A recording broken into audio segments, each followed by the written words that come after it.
as we sit here and wait for the months to go by as the side effects start to show. Work's getting on me to do it, because I work in the food industry and stuff. I'm waiting to see if you grow like a tail or antlers or something. You know what I mean? Oh, it's gonna be worse than that, dude. Your dick's gonna fall off, shit like that. I'm hoping it blasts off like a rocket, dude. Yeah. Dude, my shit sometimes will foam like a shaking up 2-liter bottle, man. It's just like. Do y'all remember Pepsi Blue from way back in the day? Like, it's no longer in production, but it was, I want to say, 15, 20 years ago. I remember crystal clear Pepsi. I remember the blue Pepsi. Pepsi Blue. It was an LTO. It came out for like one summer. I might be confusing it from Mountain Dew because I know they got a blue one. Yeah. That's kind of like when they tried to bring out green ketchup, too. Yeah, that was wrong. That was during the Hulk movies and shit, man. I remember that. Why? How was the blue? I remember as a kid they came out. So you guys didn't have crystal clear Pepsi over there? You didn't have clear Pepsi? I do remember the clear Pepsi. The blue one actually like made me stop drinking it as a kid just because like I went to pee one day and it came out blue. And I was like, oh, never mind. We're all done with that. That's what I mean. That stained my insides. I remember the clear Pepsi. That shit was all the rage, and I want to say, I loved it. I loved it, man. And actually, I came across it at Family Dollar like a year ago, and I bought like a case of it because I hadn't seen it since I was like 15. I was just like, holy shit, there's crystal clear Pepsi at fucking Family Dollar? But it was only limited, Yeah, limited run. I hate when they do that, when they actually got something good. That's like a fast food chain, only bringing something back every now and then or getting rid of it. I was like, dude, that was actually pretty good. Like, why would you do that, Do y'all ever feel bad drinking that shit? Like every time I drink one, I feel bad about drinking it. Wait, drinking what? I just gave up like with Pepsi that. or Coke or any of that shit, man. I really don't drink it's like it terrible anymore. for you, and it's just like all over the oceans, and it's just. I mean, the shit they put in it, dude. You know that there's aborted baby fetus cells in Pepsi and stuff as flavor absorbers? I guess I don't feel bad for drinking it. I like it. I'm just saying, there's this fucked up shit in Pepsi, man. Splenda. Do you know what Splenda and what's that other NutraSweet and shit? I forgot what it's called. Lunesta or something like that. I can't remember it. But it's actually E. coli shit. So all those imitation sweeteners is actually shit from E. coli. And if you guys know what E. coli is, so they were working with a coli and somebody got some on his fingers. The guy that was these two scientists, and the guy ended up looking at it and he's like, wow, that's sweet. So they tested it and it has no calories and all this other stuff, and it's a natural sweetener, but you're literally drinking E. coli shit when you get like Equal or Splenda. Aspartame, that's the word I'm looking for. I knew one of me would get it out there. Aspartame. That's the shit. That's literally, anymore? it's literally, one of me were back here being like, I know the word. But yeah, it's aspartame. That shit's just no good for you. I gotta get some dabs, fellas. I've been dabless for too many days now. I'm so sorry, man. I've just been too busy. I can't get to the dabs in time. Yeah, I saw my boy yesterday. I was pretty excited. I got tomorrow off, so find something. They just haven't had anything good either, so I just didn't want to waste my money on stupid shit. I feel you. I actually just got lucky. Like I said, I saw him yesterday, but I'm like, you guys are getting me more into dabbing again because, you're doing it. And then I went to my boys and he just had some made and shit. And I was like, all right, fuck it. And then, now I'm kind of like, okay, now I got a dab bucket. I should probably get some more dabs. So yeah, you guys have just brought me back into dabbing. Has anybody messed around with making their own like shatter or anything? I made shatter. I started off. What do you use as your shatter? What do you use as like your like? Well, when I started doing it, it was and I'm going to put a disclaimer on this. I don't recommend anybody doing the processes that I'm talking about because anything done with a butane should be done in a closed loop situation, in a controlled environment, okay? You should not be doing that in your fucking house. As a disclaimer. Especially with other people around.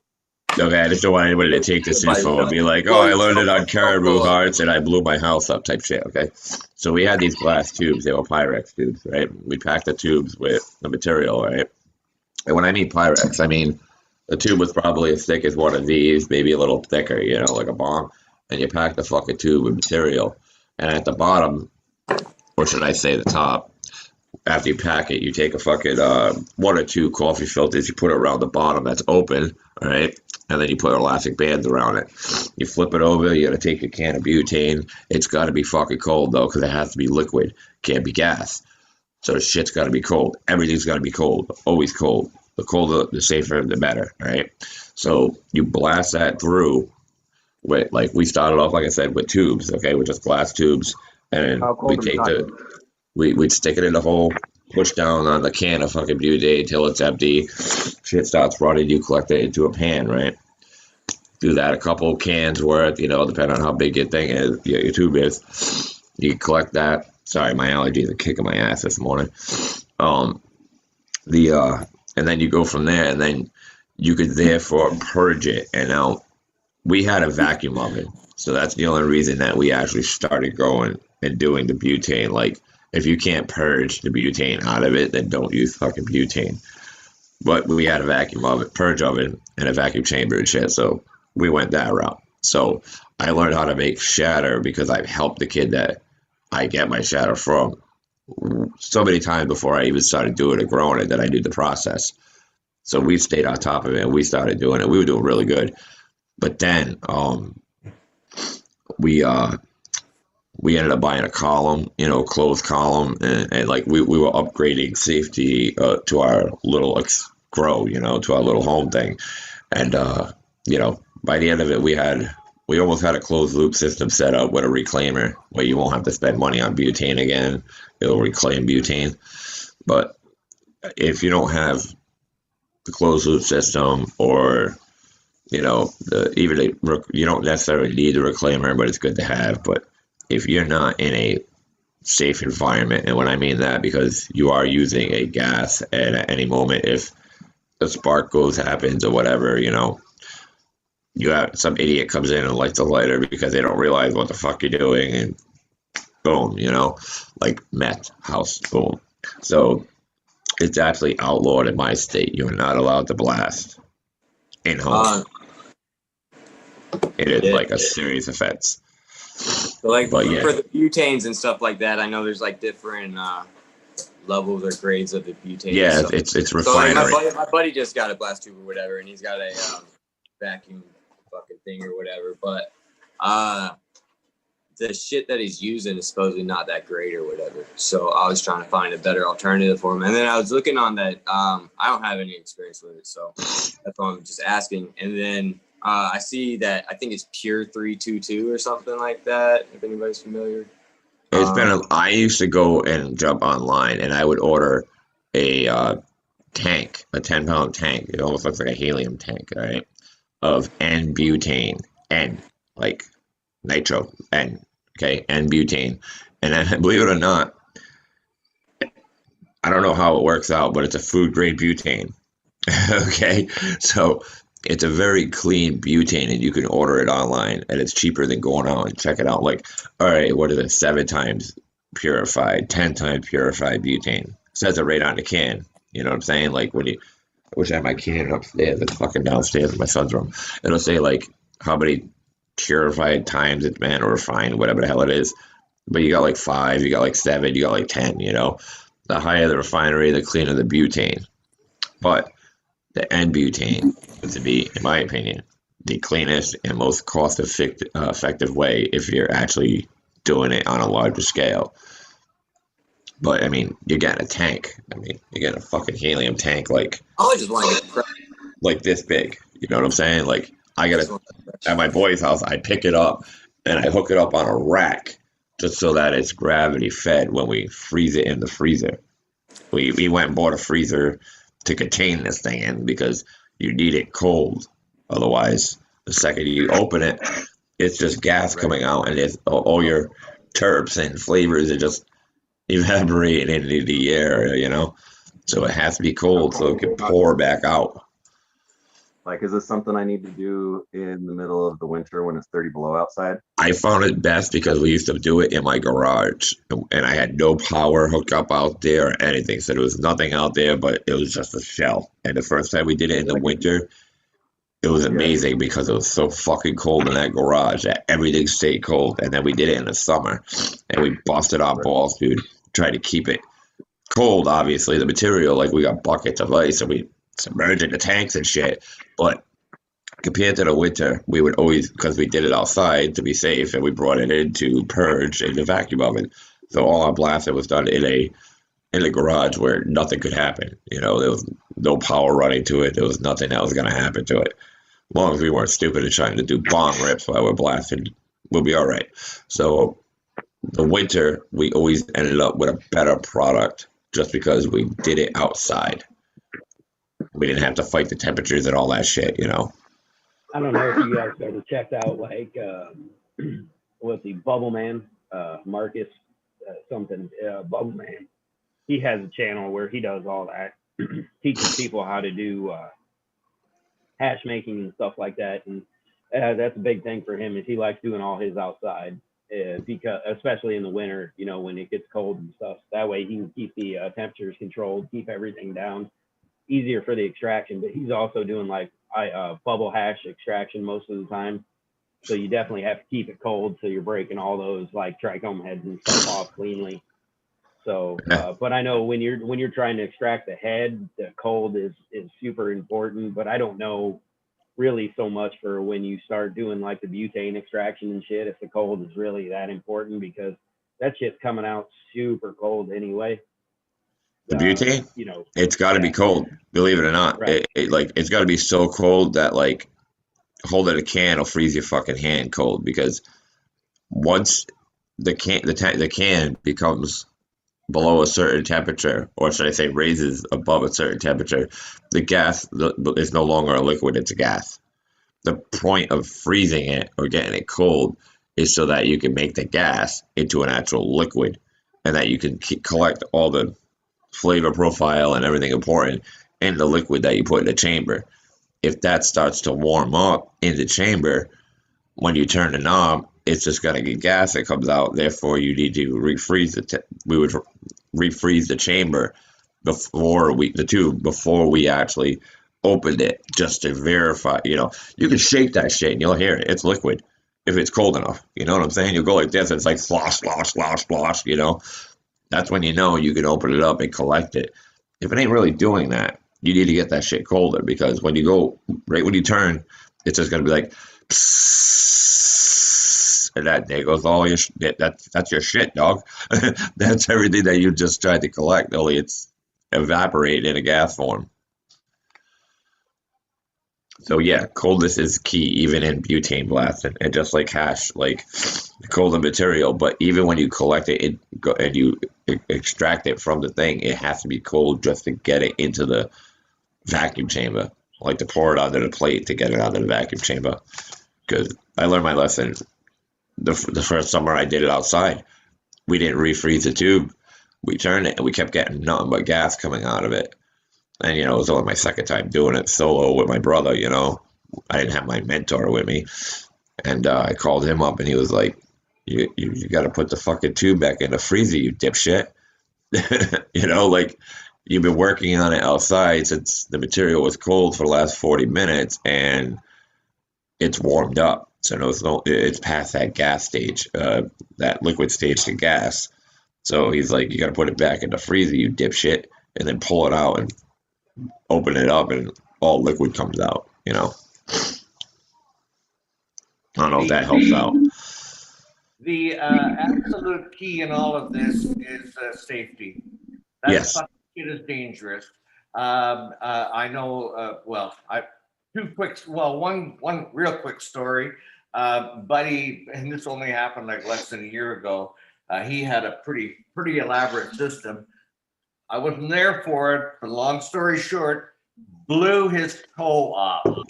One of like he could put in 2 or 3 pounds of pot through the system at the same time, and I guess he was loosening one of the clamps and at the bottom, and the pressure, he had his foot on there and blew his toe right off.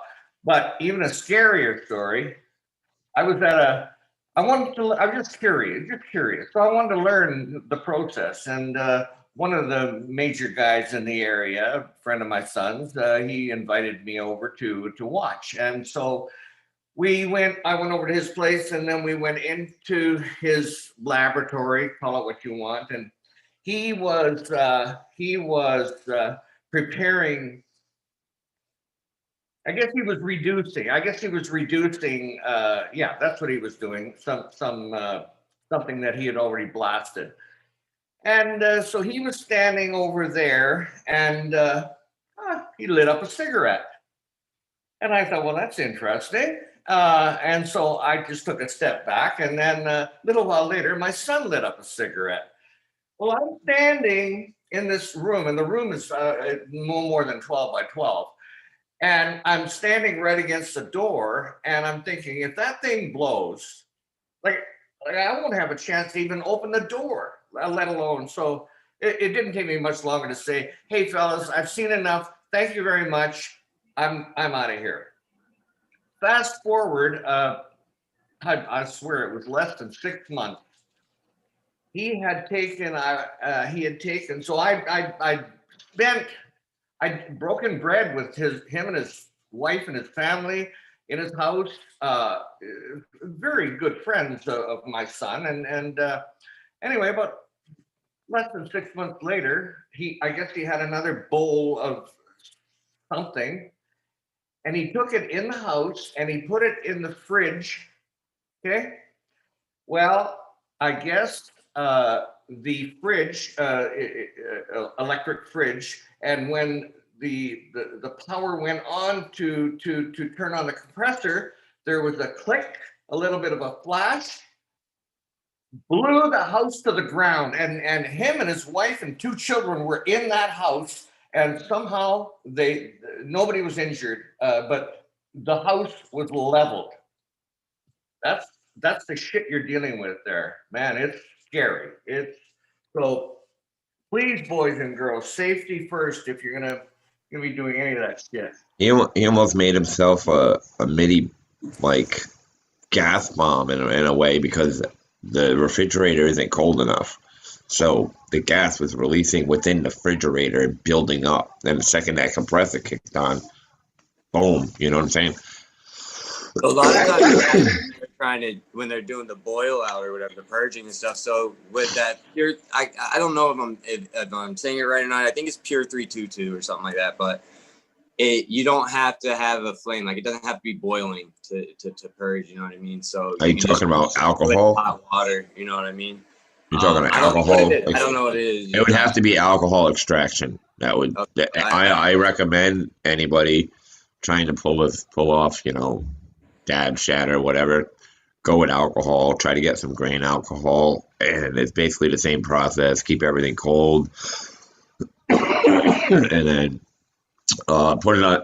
Put everything collected in a Pyrex dish and put it on a heat pad and let it evaporate, and then you can scrape it off, or you could.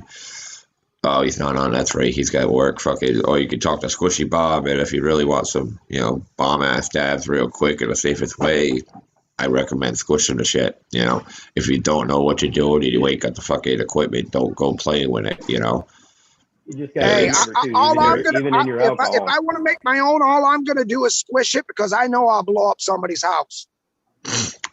Yeah, see, we were real anal. You got to remember that you have to purge your shit like safely. Even alcohol, if you have the chance of blowing your damn kitchen up. So you do, as long as no flames. Don't use no flames. Your gas stove. It's not a good idea. No. So a heating pad, crock pot, and then you got to watch your shit, because you're probably gonna cook it. A little hard. Usually those things are a little heavy on the heat for you, but better. That's why I say heat pad, Fluffy. On the front. Yeah. That's why I say heat pad. Or even like somebody's mentioned, DP was mentioning, the stove or whatever, you could double boil it type of thing. So if you put it in another casserole dish with water, you could probably do it that way.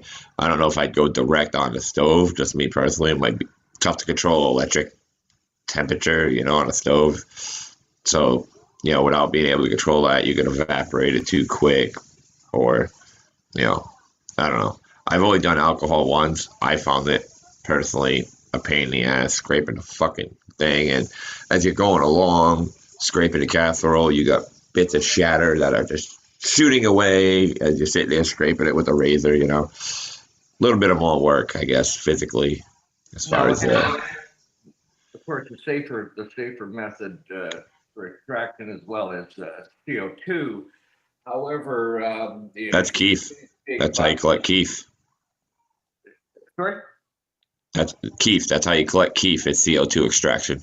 Yeah. I believe they have a liquid CO2 now that they use to the same way they use butane, I believe. Oh, really? Oh, I didn't know that. Yeah, but they're like the setup is like $250,000. In Canada, it's about $250,000 to set up Damn. Sounds like just squish it. Yeah. Cheaper to squish it. The setup for that is a crazy closed loop. It's pretty intense. It's a very expensive piece of actual lab equipment that they use to do that with. It's like technician style. So squishing, I want to get into the squishing and stuff like that. I'm all about that. And my buddy just got one of those systems, you know what I mean? So I want to be able to squish mine and try his and see the difference and stuff, because BHO and stuff like that, you get a different turf profile, you know what I mean? You absolutely do.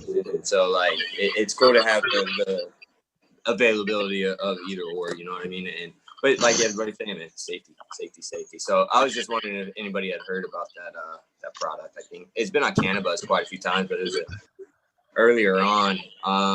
I think actually Wax Room Productions might use it. I'm not sure. I'm gonna look into that before I say anything else.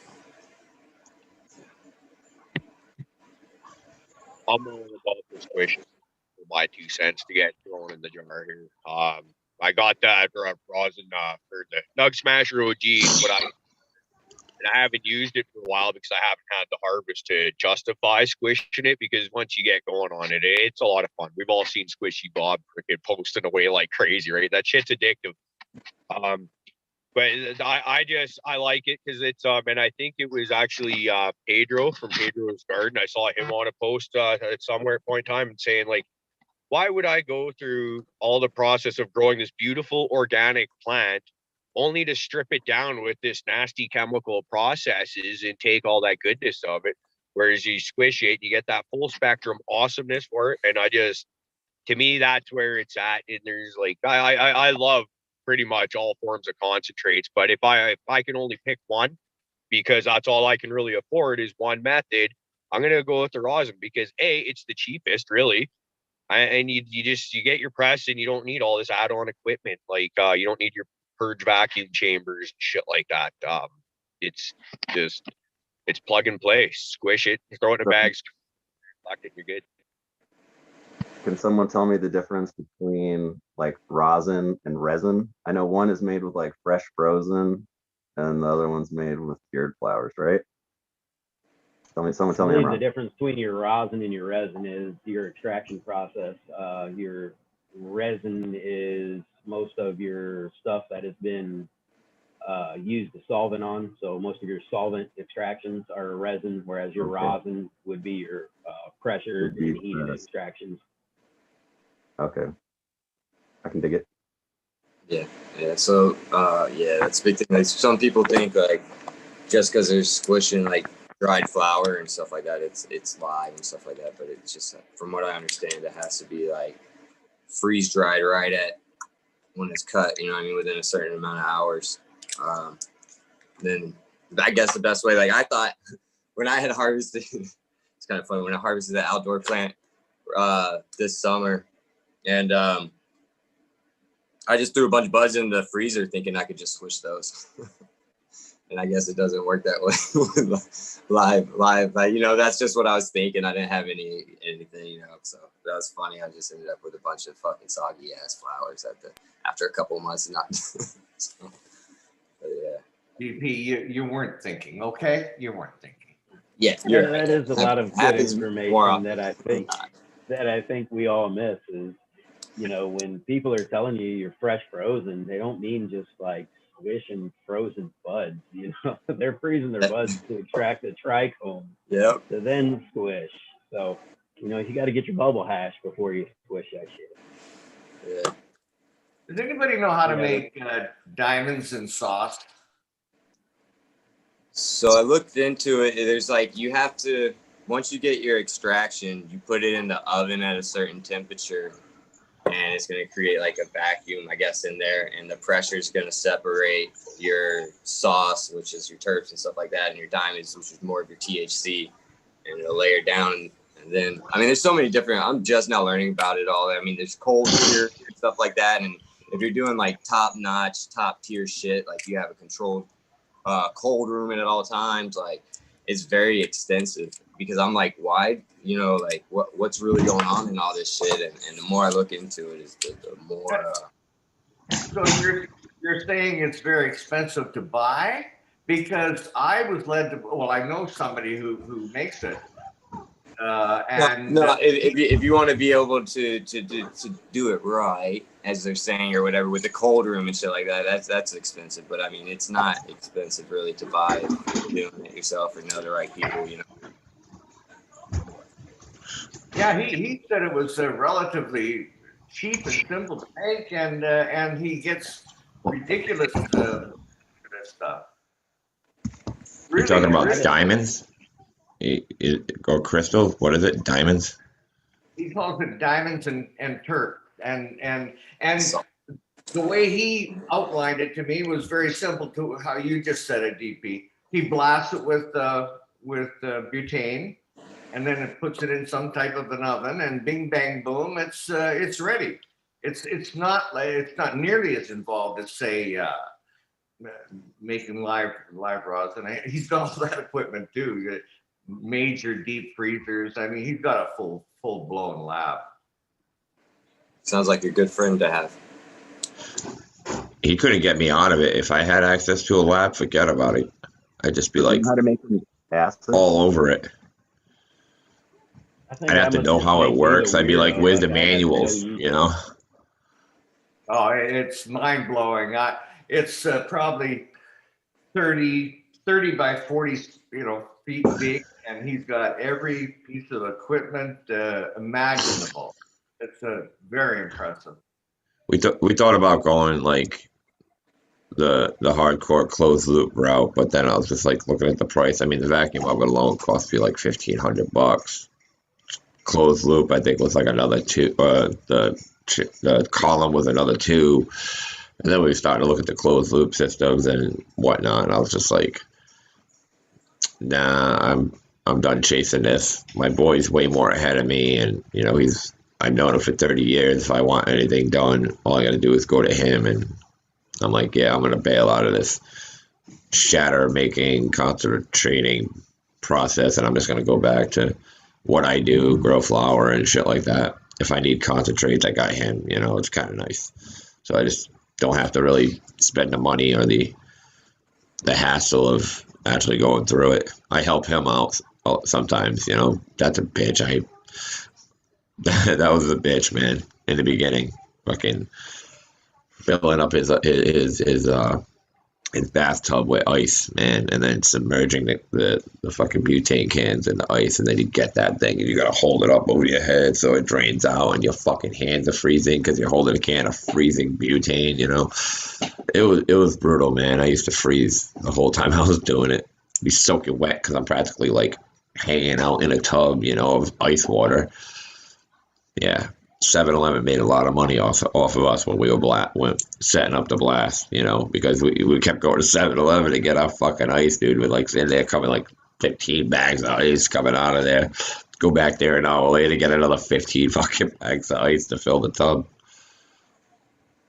That seems like a lot of hassle for someone when I just have really good flour and why not just stick with that? You know, It, for the few times that I do dabs, I can afford to buy it. That's the very few purchases I get out of a dispensary anymore. well, Fluffy, it's the obsession of knowing how to do everything. Really, it's its own addiction with me. You know, like I like answering questions, and if I don't have the actual knowledge of how to do it, I can't technically give you an answer to a question I don't know. So that and the whole excitement of like, I have my card, I was legal, let's go. I don't care, like bring it on. You know what I'm saying? I was like, I don't know, I was like what is it, a Ethiopian with a food ticket. I swear to God, I was just let's do this, let's do that, let's do this, let's do that. You know, I want to know it all. You know, and that's really how I took it when I first got into it. I was so obsessed with everything, you know, and I was a reader to begin with. So like now you just gave me a new topic to just dive into obsessively. And, you know, it was there. I had a great teacher. I took advantage of it. I know how to do it. It's not cost effective, like you said, you know, and time wise, it's just easier for me to let him do it and I can go get some off of him as opposed to me having to go through the process. But I do miss it, you know, like there becomes a slight addiction to the whole process of doing something, you know, like the work involved in it to get to the end product, you know, like that was always the fun part of the extensive work of doing anything, you know, when it comes to concentrates or anything like that. Yeah, there's work involved in it, yeah, but when you finally get to enjoy the end product, it's just like, yeah, I did this from step one, growing it, to step two, harvesting it, to step three, you know, blasting it, to step four, to the shatter. It's all you, man. And there's just that sense of accomplishment that you actually did something that, you know, you only bought in a dispensary or heard about, you know. So that's what it was for me, man. I think the problem I need is I just need one of you guys close to me with a press because I don't have the interest in it, but I enjoy it every so often. So I'd rather just have one of you guys press my shit so I can get along with my day and just grow my flowers and be happy. Well, I can't press nothing for you, but I can send you shatter, man. That's it. Tell you what, if I could find somebody that could press like that stuff Pedro presses from Pedro's Grow, dude, I would never want to do anything else. I mean, that stuff is fantastic looking. It looks more like crumble than it does rosin, you know, it's really nice. I mean, that stuff's nice, but I'd still rather just have my flower. There's something about flower that just, you know, the smoking of it. I mean, I still smoke it every so often, you know.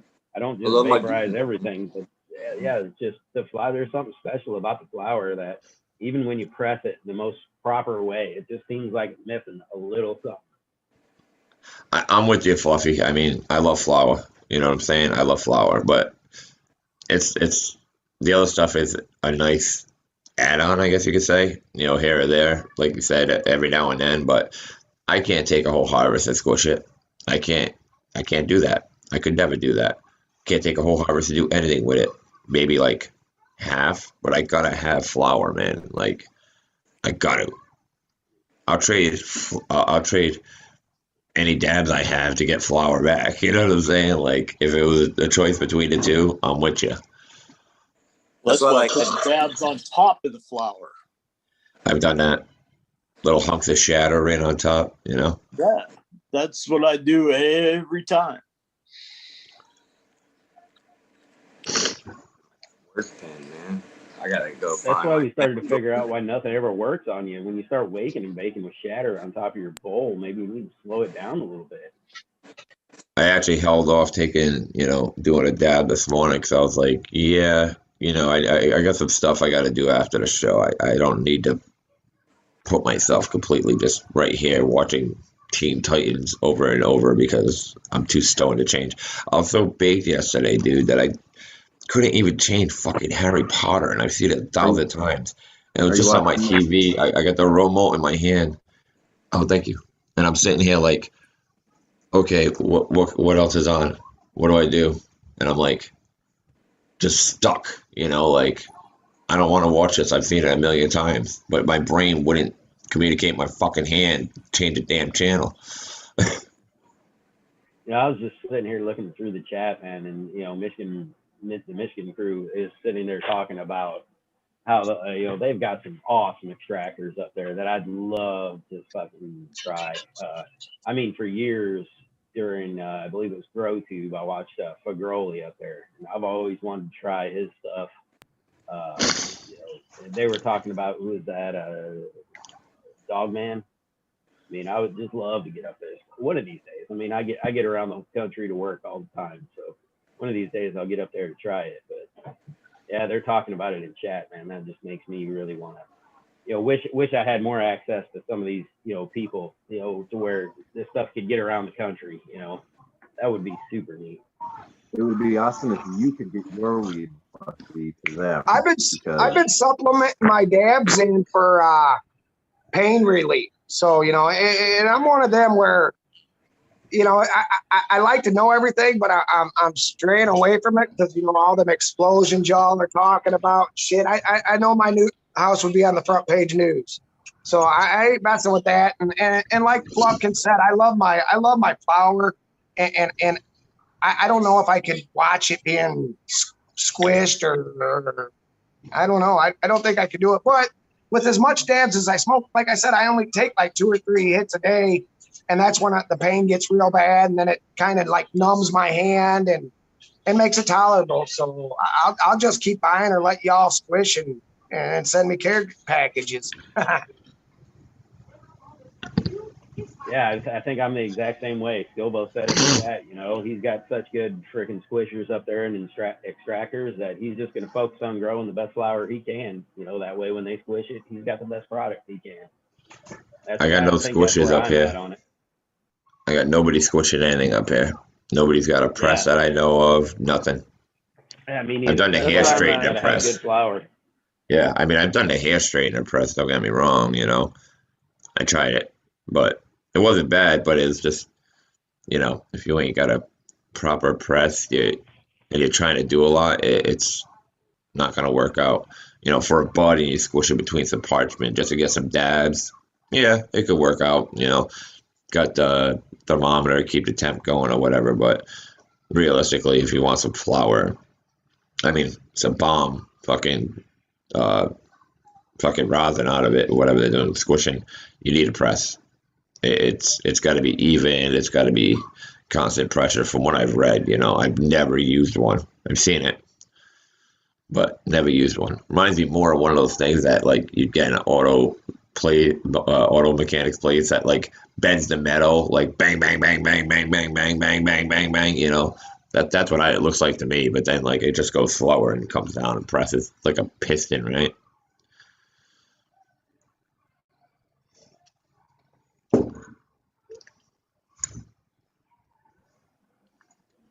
I checked out. I was See, I'm with you, Prophet. Totally checked out what you were saying. Yeah, I was in the chat. Go ahead, Hype. I've done the hair straightener trying to do it myself, and it did not work out. All I ended up with was a broken hair straightener and a little bit of squish, but it basically tasted like burnt popcorn. It can be done, but it won't be as good as having the proper equipment. That's really what it comes down to. Yeah. Yeah, I was absorbed in chat, and of course I can't pay attention to what's going on Zoom. But I don't know if we covered these presses. Buddy just got a manual one, and he's already complaining about his sore arms. So I would imagine, yeah, nice to have a plug-in hydraulic, and like you say, with the proper pressures and temperatures, and yeah. Now, one of those presses, what is it? The head heats up. There's got to be some heat here. You're not just literally taking the butt and squishing it, like, or is it the plate on the bottom that the head presses onto, or is it both sides? Yeah. It should be both plates should heat up, and they should be independent. Like the good presses are independently heated, each plate. And then when it comes down to it, I'm not sure what the proper pressures and things should be, because we were looking at one not too long ago where it had like a ton of pressure. When you think about that, that's quite a bit of pressure, you know. But like some of these guys, like in some of the rigs that you would want to see more often, you know, they're 3, 4, 5, 10, 12 tons, you know. So I'm not entirely sure how much damn pressure you need on those things, you know, for as a baseline to even get started, you know, to make a decent rosin. I got somebody that wants to give me one, but they're like 5 states away or whatever, and the price and never turn around. Well, the price of mailing it would cost him an arm and a leg. He was supposed to visit me like a bit, and then the COVID happened. So yeah, I mean, I didn't ask for it. He's just like, I ain't using it. You want it? And then, you know, I've already told you guys I have this obsession with taking cannabis equipment, and whether I'm going to use it or not, I'm just going to take it and hold on to it and maybe pass it to somebody who will. But yeah, otherwise I'd have one. I probably would have tried it, but I would never take a whole harvest and just, I don't care how obsessive it is or how cool it is. Like, I just can't do it, man. Can't do it. Plus, if you smoke that many dabs, do you really get high anymore off a flower? Like, if you're dabbing like a madman, like I watch the Weed Wizard, he'll dab for fucking 2 hours straight, man. I'm just sitting there like, do you even feel that anymore? Like, is there any point in that? I mean, he said he does it for pain, so there's obviously a point, but I'm just like, I went on a week of doing dabs, and my head hurt after like fucking day 5, man. I actually had a headache. Yeah, it's just like, it's a whole nother experience with dabs, you know what I mean? Like, you're getting a whole, it's the experience of it almost, you know what I mean? Especially if you're doing it right, not torching your lungs every time and shit like that, you know what I mean? But see, I need to eat. I need something with control heat. Definitely got to smoke a lot more flower to try to get, you know, if you're just trying to get baked or whatever. But I think my dab techniques needs to be gets better too, like from the torch to the bucket and the proper temp when I actually put it in there. Like, I was never good with that. Like thermometers, I'm gonna get one once I get all my upgrades finished and shit. But my buddy just got one, and I mean, man, it's worth it, especially if you're dabbing. Like, it's just a little thermometer. It sits up underneath your fucking banger. And all right, reads the temperature, and you got like alarms and shit like that. You can set it at different times for different temps. And all right, I should ask a question. What is, out of like the banger hooked up to the fucking bong with the blowtorch, what is the proper temperature that I should drop my dab in?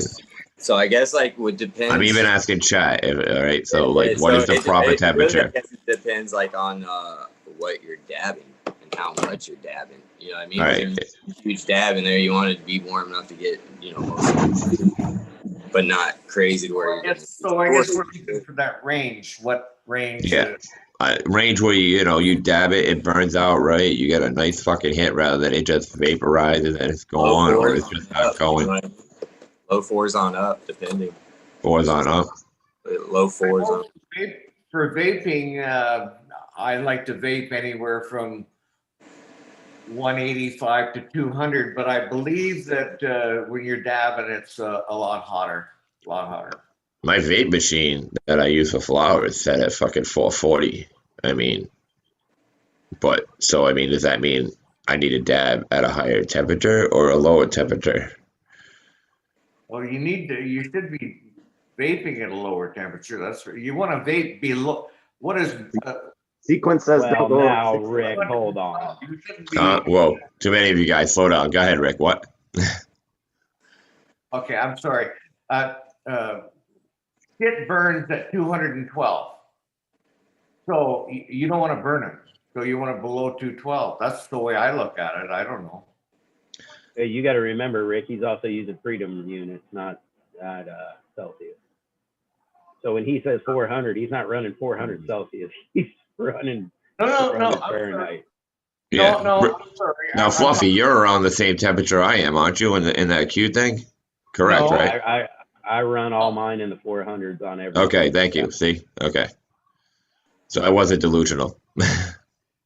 Well, Rick's like sitting there like, what are you talking about? You should be just frying your shit at that temperature. Nah, apparently that's how it works. That's debatable, Prophet. What? That you're not wrapped right. Oh, that I'm not wrapped right? I told you guys, I've warned you all, even in post and on here, that, you know, I'm not wrapped right. So all right, so for your dabbing, oh wait, I'm sorry, you're over here, Rick. For your dabbing, you're at like 200 or something. No, Fluffy.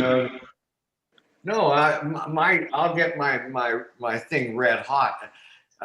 It's like you said, 400, 500. I don't know how hot it is, but then I let it cool down. But no, for dabbing, I'm sorry, for vaping, I vape between 185 and 200, and I'm getting something. I'm getting high. Maybe I have a low tolerance level, but like that's 200. Yeah, that's Fahrenheit.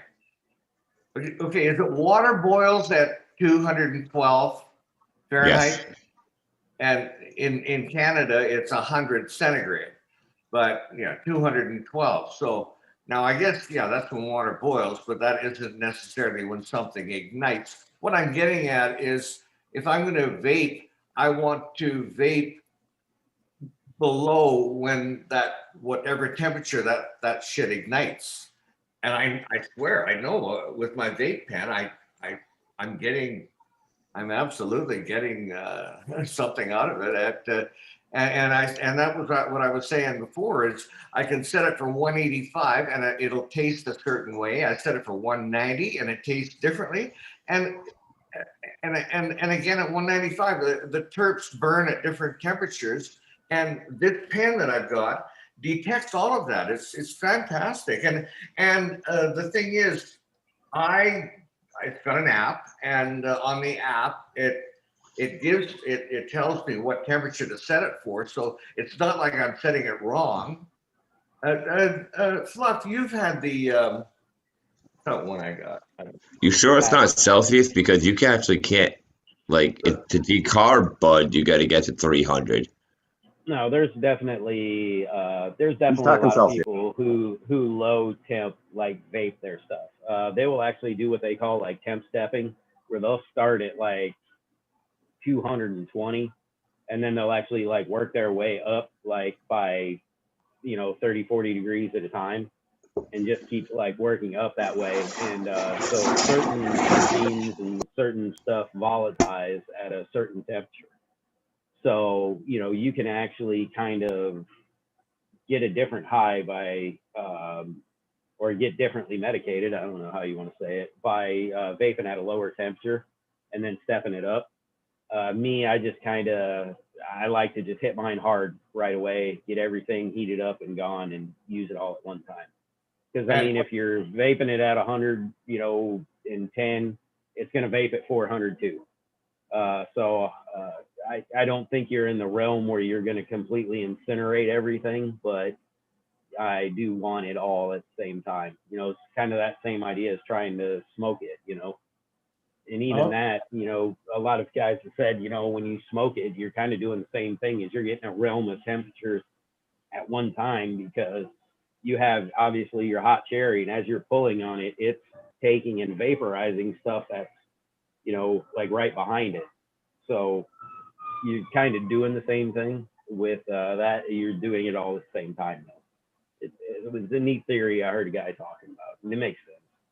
But yeah, you can adjust your vape for the way that you like it. And a lot of people suggest that if you want to try something really interesting, vape at like 250 and see what happens. Or, if you're a low temperature vapor, vape at 400 and see what happens. Most people, when they go up in temperature, they notice it smacks them right in the face a lot harder. So, and as for the dabbing, I myself, like when I do it personally, I'd like to throw it in a banger as best I can, and then you just heat the banger until you see it start to vaporize, and then you put your freaking carb cap on and let it rip. I like that. It's a real nice cold start dab. You get the best flavor. It really knocks you on your ass when you do it. What do you mean by cold start? I'm seeing it in the chat. You literally put your dab in a cold banger and then start heating it with the dab inside of it. Really? As soon as it starts to see the little bubbles come up and it's going down, changing and start bubbling, you put the cap on it, that'll make the vacuum. And you get all the terps. It's really nice. Because a lot of them volatilize at kind of higher temperatures, So You're Yeah, missing no, out. I always knew that. That's why I was always concerned about, like, you know, you gotta let it not be glowing red, let it cool down for a second before you throw it in there. But you guys Yeah, got me interested with this cold start thing now. I mean, you if you don't have like a temperature or anything, like get your wrist and put it next to it. You can damn near touch it. You know what I mean? Without it burning you, it's still gonna be hot as fuck. But your wrist is pretty good at judging it. You know what I mean? If you get if it's like this and it's hot, like hell no. You know what I mean? But you want to be able to get pretty fucking close to it. Cause I got a freaking digital thermometer and I could hit the thing. But I was curious, was it like, so with a cold start, you literally put it in there like you were packing a bong or whatever. You just sticking it in there, and then you're adding a torch on the outside and heating it up. And then once that hits a certain temperature, you just throw the cap on there and go. Yeah, usually, I mean, you just wait till you see it start bubbling and vaporizing off a little bit, because you're going to see that when it starts happening. Yeah. Right when that happens, throw your carb cap on and let it rip. It's going to be one of the nicer dabs you've ever taken. I can almost guarantee. I'll tell you what though, there's something to like a high temp dab too though. I feel like you get kind of some different terps. So every batch I get, I try to do a higher one, but that shit just tears lungs up and shit. I don't know, but it definitely. Yeah, I mean, the harder it hits you in the lungs, the harder it's going to hit you in the face. And so after a hard dab session, it's fucking, man. I'll tell you what. It's like you did 1,000 sit-ups. I swear to God. I'm not even fucking going crazy like some of these people. Putting fucking like gram dab, 2 gram dab. Yeah, that's insane, man. You see like Cariboo do a dab. It's ridiculous. I used to didn't he say he did a 2 gram dab the other day or something? Yeah. What happened? I used to laugh. You did a 2 gram dab, Cariboo? Oh, I know. I was talking about boofing 2 gram dabs with the okay. Yeah, I don't know. I didn't do no 2 gram dab. Now, would you have to decarb?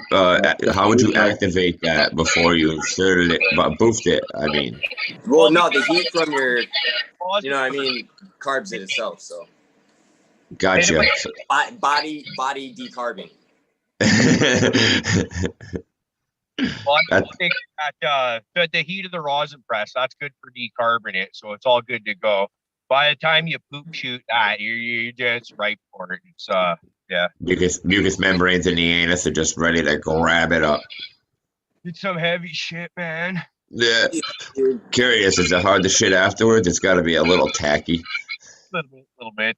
You don't have to worry about getting the runs for a couple days afterwards. That's nice. Cool. Relax. It just comes right out. You actually probably do need a diaper if you're going to be boosting. I find my butt gets real dry. Dry. It's like instead of dry mouth. Do you get dry ass? Moisturize. You're not moisturizing on a daily. Come on, you got to take your booth precautions, man. Yeah, don't lie to us. Cass is lubricating your ass. Yeah, see, we were talking the other night, Bees. You were telling me things. I think it got cut off midstream though, but you were getting there. With all the butt chugging you did, I mean, I'm surprised. There was so much butt chugging the last 2 days. I swear to God, between EO's show and freaking our show carrying it over, talking about butt chugging, dude. And the first time I've ever heard the word butt chugging was on their show that night, and like I was sitting there shooting zombies, listening to my headphones. They're talking about butt chugging, and I'm like, what the fuck are they doing? What are they talking about? And then I actually had to stop and look, and they like explained what was going on and shit. And I was like, all right, cool. This is a feeding process. They're not getting all like, literally butt chugging, taking alcohol. There's people I've heard of taking alcohol right up the ass, dude. Bypass the liver, gets you hammered, but it'll kill you. I wouldn't be surprised about anything anymore, Somebody's like, oh, I'll take this and shove it up my ass. I told you. Oof life, bro. It's a movement now.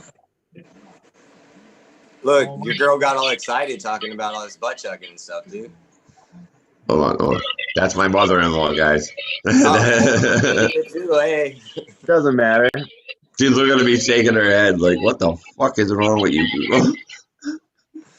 I'm sure she's not the only one. Oh, you've heard of it? She's heard of women boofing it up. Soaking tampons. Soaking tampons in vodka and just stick it in their sniz. Wow. Good way to stay fresh. Oh, jeez. Yeah, earlier. I mean, I used to think like Ross and Jeff, right? You watch that dude take a dab, and you're like, God damn, that's impressive. But then I realized that Caribou does that same exact thing like 5 times in a row on the show on the regular basis. So my whole perspective on that has changed a bunch. Well, but in my defense, I can't do that today, Fluffykins, because I've got to travel. So I'm only doing bong hits today because I've got to be safe. You're riding around with a bong. Stay safe. It's very important. Yeah. You're riding around with a bong in your car. That's gangster, man. We didn't know if you were hooking up, trying to pay some bills in the back seat or something, man. We didn't know. Here for a second, I was like, "Good dude, times are up. Got to pay some bills every once in a while." Yeah. I'm loading up the car right now. We're heading back home later, so that's what I've. Dude, I wouldn't even know what to tell the cops if I got pulled over with a bong. Well, I'm a medicinal patient, right? I've got a prescription for 50 grams a day, which means I have to smoke 50 grams a day, and you got to smoke constantly all day long to be able to meet that 50 grams a day. I've never done it yet, but fuck, believe me, man, I'm trying. I'll get there. I'm trying. I'm training for the Olympics. So you gotta have bong in hand twice at all times. It worked for Michael Phelps. Caribou, I can be your coach and get you there. Johnny, you the man. Much love. I got you. My next vacation, I'm coming to see you. That's all. What, a booth coach? Johnny's the Jedi of getting wrecked, man. Yeah, I'll get him to teach us the way of the, and then we'll get Sam. Sam's allowed to come to Canada, so he'll teach me about boofing because he seems to be the boofing expert. Yeah, I'm gonna be down with all the new technology ways for getting effed up. Nice. But yeah, I mean, you know what's messed up? If I got pulled over with a bong in my car, they'd literally look at me and be like, "What are you, some kind of fucking asshole? You can't smoke a blunt or a joint in the car. You got this bong here, sitting in traffic at the light, like, you know." You know what? It would totally just be like, "You're a dick." Bong just needs to be. That's why you sit in the passenger seat and do it, because it's completely different. Yeah, I was just like looking something in chat. I got to bring this up before it gets too far away from me, man. Somebody was talking about how it looked like fucking hypothetical is sitting there jerking off. Like when you look at that, it looks like he's really beating the hell out of that thing. Hey, he's going down on the wall. Owes him money. That would be fun. I'm at work. No, I'm just multitasking. I'm at work shooting some dough. Start a GoFundMe page. Watch Hype whack it. Yeah, I think you guys talk set up an OnlyFans. We're hitting all topics. Even better. We got butt stuff. We got voyeurism. What else is going on? Jesus. Oh, guys, my mom has an OnlyFans account. If you want to check it out and support her, it'd be cool. Proper? Please tell me you started it for her and you put up all the best pictures. Oh yeah. Yes. No, I had my friend help me. He's always claiming he's been fucking my mom, so I figured, screw it, you could help me out.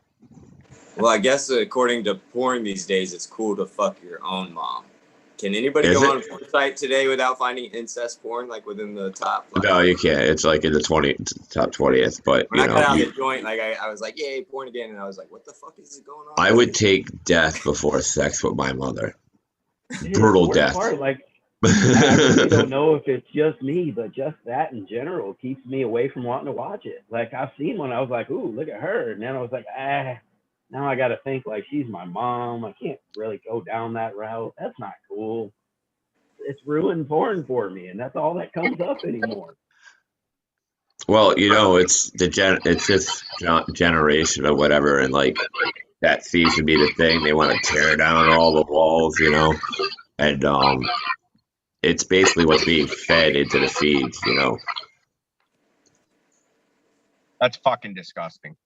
Yeah, I mean, even like it'd be like the regular porn stars. They'll just add to like all of a sudden now under the things it'll be like, oh, brother and sister, stepbrother and sister, and this and that, But who the fuck these porn people are because they've been in it for years, and it's like.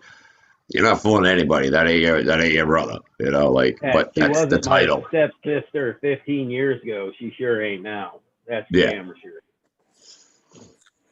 Just don't read the title. Turn the sound like off. You know what I mean, for a little while. You turn it back on. You're all right. You know what I mean? I get things from Pornhub because of that one chick that posted to me, and then it was mentioned to me that, hey man, facial recognition she's this chick as a porn star. This was on Cannabis. She was hitting me up. She was trying to get a $50 Steam card. I've mentioned this story before, so I checked it out, and ever since I've been on there, granted I've been on there before prior to this, I am a guy, but yeah, as soon as I did that, it's like I get fucking things in my email from things be like, hey, this is Heather. It's like from Pornhub. It's just like it just floods your fucking thing with spam the second you go on there, man. Terrified to go on any websites nowadays because I get flooded with so much shit. I haven't emptied my box in 2 years. That's funny. We're watching this show. She just texted me saying skip the first 2 minutes, and like that's what people in chat are saying. So it's funny. Everybody knows that shit, I guess. Skip the first 2 minutes of what? Of any porn these days. Thanks, guys. Next time I run into it. Hold on now. I watch porn for the acting, and I watch it for the storyline. So if you ain't got either of those things, I ain't even trying. I remember porn having a storyline. Remember when you put one into the VHS and it'd be like a fucking 45-hour long fucking porn with a storyline and everything that goes with it, you know? Dude, in the 80s, it was the worst, like being a porn kid, you know, all the fast forwarding and rewinding, and then you had to clean the freaking VCR head a bunch. You had to remember exactly where the numbers lied so your mother or father, they catch you, you know, like.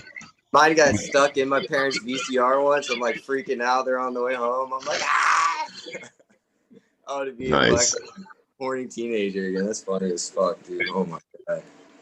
And nobody actually wanted to talk about like cannabis. Right. I'm really enjoying this instead. Yeah. I remember. I figure Michigan Grows can do their like late show, you know, their late sesh. I figure it's a normal Sunday morning for us. This is what we do. Time's relative. Morning, night. I mean, I woke up an hour before the show, man, and I realized it takes me 45 minutes to get the shit I gotta get done before I can sit on my ass, which is pretty annoying, you know. I'll give a shout out to my friend. She's got a podcast. It's the_talk podcast. It's all about just being open about sex and stuff like that for awareness. So, you know, people can be safer, use safer sex practices, and have a good time doing it. It's just a lot of good information in it, so y'all can check it out. I've listened to quite a few of them, and I enjoy it. So, and abolished it to be 4K VR. Or get the fuck out. I really want to feel like you're touching it. That'd be the best. Abolish said he only rocked for 4K porn. That's funny. 4K porn and get the fuck out. Not you, baby. Dude, I knocked it down from 4K. I stopped watching the 4K because, you know, you kind of look at them and you're like, hey, you know, these are like the perfect girls, and in 4K you see there's a lot of discrepancies in them girls, and there's you can. Is that a stretch mark? Fuck this. Like, no, it's like you can see how much makeup they like take on to like cover themselves, and you're like, all right, well, let's knock this shit back down to like 96 or something. It's like, what's the point, bitch? Your face is getting covered after anyway. All right, let's compress this a couple times before we watch it the next time. Beelzebub, are you still getting ripped and torn after all these years? Beelzebub, I figured you'd be loosened up by now, man. The ripping and the tearing, the ripping and the tearing. It's like a muscle that's constantly getting bigger. That's the problem. It doesn't have time to heat. It's like, you know, it's like bodybuilders. They stretch the muscle and then it stays that way, and then they stretch it again, and, you know, it gets bigger. So his ass may be on an eternal stretching rate that may not be able to be controlled. Yeah, well, control is good in that part of the body, I think. You want some control down there. Well, I mean, yeah, otherwise you may shit your pants. That's not a good boof life. No, boof life isn't going to work out. You ain't boofing nothing. Yeah. You become a canon after that point. We're gonna put your mom on VR porn. 4K Mine? VR is where your mom's going profit. Yeah. Oh shit, dude! You gotta. I will not be responsible for any mental breakdowns or sudden people that throw themselves out the windows. I am not responsible for that. That is on you. Definitely take antidepressants before watching. Dude, you might catch a disease just watching. I'd be careful. Like, I get checked after watching. There's gotta be something. Right, if you're trying to put something on Prophet's mom, you're gonna need a pretty big headband. I don't know. It's on his mom? Well, I don't know. That's what I'm asking. Are we putting VR on your mom, or are we making a program of your mom for It's VR? a VR of my mom, right? Oh, that's what we're making. I thought we were making a VR of my mom. Somebody's got to film the VR. So, like, you know, like you got to have somebody. You got to have the actor. I'm just volunteering. I'll do that. All right, that's cool. Like that's cool. Definitely has to do the filming too. That way he makes sure his mom is represented in the best light. Oh, fuck that, man. I don't want to get. I don't want to get chlamydia in the eyes or something, man. Like, that's what I'm saying. I'll tell you what, man. I was smart enough not to come out of that thing, and I ripped my way out the stomach. All right. It was like I was holding on like this, is like she's trying to push me out. I was like, "Fuck that, the man!" beginning of that sentence was so fucked up because he's talking about his mom, and what did you say? How'd you say? You what? Said you didn't come out or something? I wasn't a vaginally discharged baby. I was a C-section, and even I at that moment in my life knew not to go out or in. That hole had to be not fucked with. All right. So I stayed the fuck away from it. And I swear to God, as she was pushing, I was probably in her uterus, fucking holding onto the walls like, no! And I took the cord and I started wrapping it around my neck to hurry up and get them to pull me out, you know? I'm excited to smoke this joint, though, I'll tell you what. Well, it's been a rough... I hope my mom don't watch this stream. I'm going to get a call later. She'll be like, you're a fucking asshole. I like watching hypothetical work. I don't want to think about work today. Jesus. I want a pizza. I don't like watching me work. It's making me hungry for breakfast now. So everybody's having a good morning. Just want to say, I got a question from the chat for the panel. And by the way, welcome everybody in chat. Just so great to see. We got 25 of you in there right now. The question is, what is the opposite of boofing? Eating it, I would imagine. You know, sticking it in your throat and eating it properly as opposed to jamming it up your ass. I mean, if I had to guess, if anybody's got a better... You called it, dude. Rick, what's your preferred method? Depends. What is it? Boofing back in when you were in high school, Rick? No, we didn't do shit like that. No parachuting, man. Nothing at all. No parachuting. You know, it's another new term of the 20th century that I can't quite relate to. Just get on. Rick, they didn't have suppositories when you were growing up. You don't know. Rick used that as a hiding space when he got pulled over by the cops. He never thought about doing drugs in it, just hiding drugs in it. That's what boofing's all about, is hiding your drugs. I thought it was to get high. Spoof it to hide it. No. Oh, damn. Back in the day, I've been doing it all wrong, guys. I thought we're fucked up. Chat's just as fucked up. What's up? It wasn't until the condoms and shit started busting, everyone realized it was a good way to get high. Originally, it just started to get your shit on the plane. Yeah. It's a super absorbent part of the body. I guess that's why doctors have been doing it for a long time. Yeah. So, hey, guys.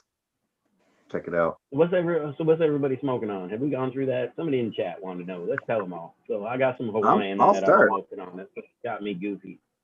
Let's hear it. What do you got? What are you smoking on, Fluffy? Yeah. You start. Yeah, that's it. I've been smoking some White Whale CBG that I've got and some my Hawaiian that I grow. That's what I've been smoking on this morning. I've been smoking on some of my. Oh. Go ahead. All right, I've been smoking on. I just switched my jars last night, so I'm now smoking on my own punch nuggets. It's from my breeding stock. I'm going to be using it to make crosses with. I'm smoking on my. I'm smoking on my lemon Jeffrey. It's pretty tasty. Came out pretty good, and then I'm smoking on my indica dab pen I grabbed on the way out of Illinois. I've got my my crunch berry. Look at that one. Quite enjoyable. Indica. Is that grown by you, Rick? Yes. Yeah.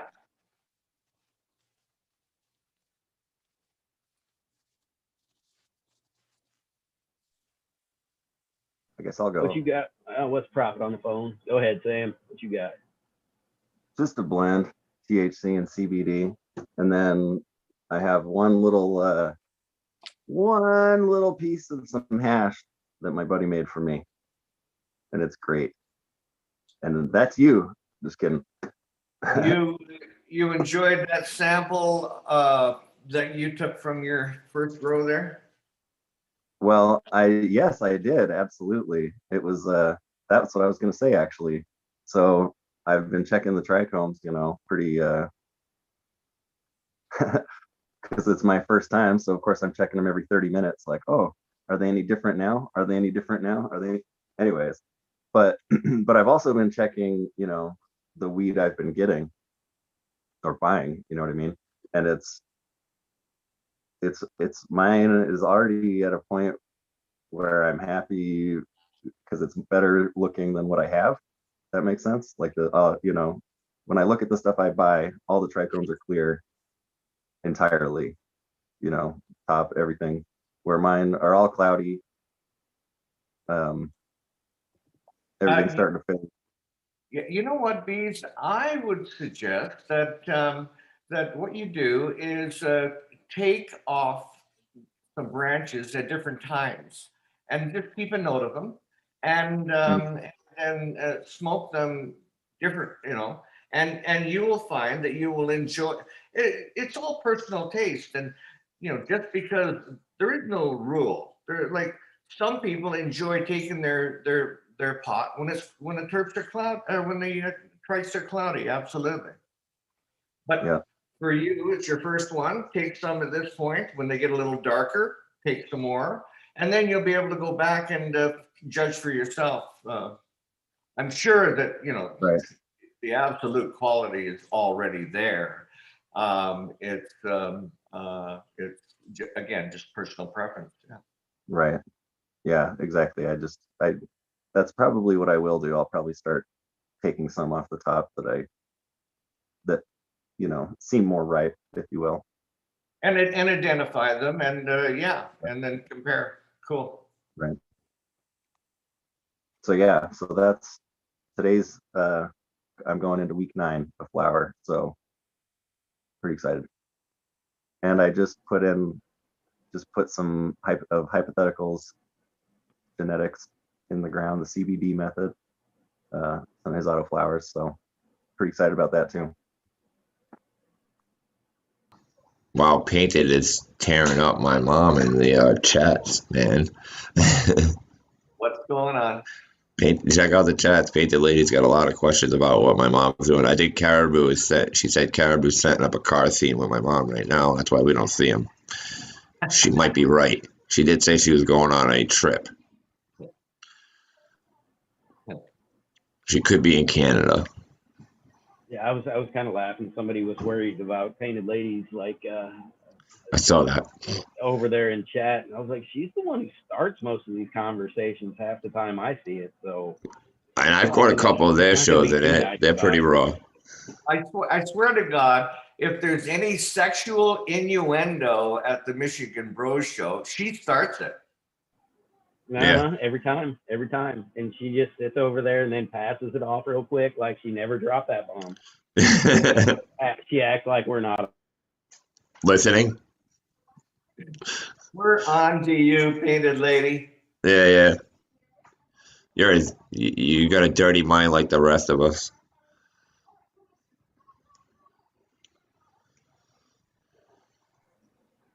What you smoking on today, Prophet? What you got going on? I got a few things. Like over there singing to somebody all muted and shit. Yeah. I think Johnny's talking, but he thinks he's talking to us. No. I did the same thing. I was having a whole conversation just back here. Like, I thought everybody heard me. You know, Johnny's just still yapping away. Is he talking to us or somebody else? Yeah, it looks like he's talking to his girl. Oh, okay. I thought he was. I'm sorry. I'm trying to get shit going. I want to get out and enjoy some of the sun. It's almost 80 degrees. Nice. So Almost we're just 80. If you see me talking, I'm not talking to myself. I'm orchestrating. And Cariboo just finished. He's probably tired. Oh, you got done with my mom, Cariboo? Yeah, he's breathing. How was she? We want to see the stream later on of the cab confessions, you know. Yeah. The Adventure Mobile Confessionals. Nice. Mustache rides are free. If you were with my mom, get checked quick. Giving up mustache rides 2 for 1, and they're free. Free ride, must sit on face. Best part is she's doing them both at the same time too. That's how big her ass is. Ooh-wee. Ooh-wee. Who's got a big ass? Your mom. She does. She Yo, I straight up sometimes. God, I hope she don't watch this. I'll call her Biggie Smalls because she's like as wide as she is tall. So I call her Biggie Smalls type shit. Jesus Christ. She can kick my ass though. She'll snatch me the fuck up and like throw me in a wrist lock real quick, man. Like I'll talk shit from a distance and I know I can outrun her, but you know, I won't say shit close quarters, you know. Right, she's a grappler. She's fucking snatched me right up. She's like Zangief, dude. Yeah. Hair and all. Actually, I would remember that guy from Tekken, Bo Chung, whatever, the drunken guy, you know, the kind of fat drunken guy. That would be my mom, you know. I would. She's not a drunk. I'm just saying her equilibrium's a little off, you know. Oh wow, yeah. Let's find something else to dig into besides my mom. Is there anything else? If not, keep going. I got plenty. Have we finally hit the line? Like, No, not at all. I just figured everybody's got to be tired of talking about my mom. I mean, you all been there, done that, right?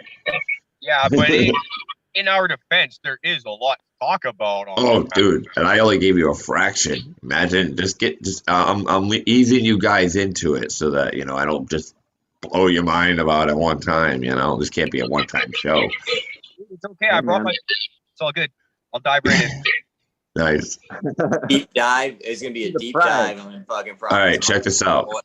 The other day, I seriously, my mom and dad aren't together, right? They've never been married, and I was literally trying to broker a sex deal, right? And I was like, "Hey, mom, why don't you let my dad go over there and he'll tear you up?" And she's like, "I'll kick your dad's ass." I was like, "All right, mom, I'm gonna be a little more specific. Why don't you let my dad go over there and knock the dust off that stairs?"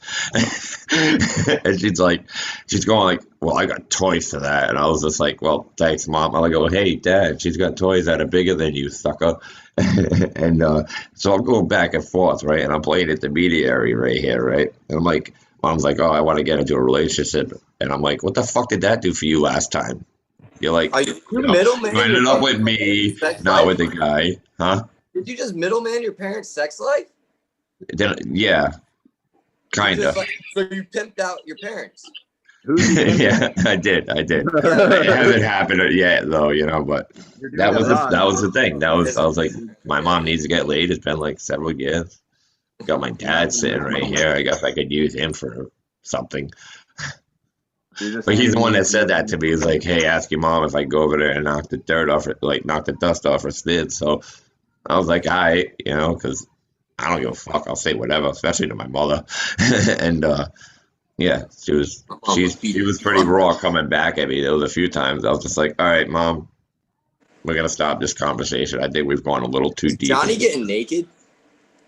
He is. All this talk and Johnny's naked. All right. And talking about my mom having a sniz, the dust knocked off her sniz. He starts taking his clothes off. Nip shots at Johnny. The family show, Johnny. He's got man, I can't wait to get some more ink, man. It's time. Come down the roadie, man. I got my shit. We'll fucking tat each other up. I want some shit. It's almost peel weather here. It's almost peel I can't reach my butt. There's a tattoo I want on my butt. Fucking come on, DP. I'll tattoo you. I want my tattoo back piece done. What do you want? We've been talking about that for a while, Johnny. I gotta get my back piece. Yeah. Come to roadie, man. I got my boy Donkey Balls, who's in Cannabis. Great guy. Fucking feel free to follow him. Don't tell him I sent you. He might block you. But he's coming down soon to let me do some work. He's big into the sci-fi shit. I did a awesome Enterprise on him, and now he wants to get fucking the god damn it Firefly Serenity ship on him. So I mean, he's got some cool ideas, and then I'm gonna blend in space as a fill-in for everything once he's done. I might con him into a Klingon warship just because I think they're kind of neat. But I mean, it's all on him. And actually, I'll be honest, I'm not going to tell him, but I might stick a TARDIS somewhere floating around in there because, I'm a big Doctor Who fan and, fuck it.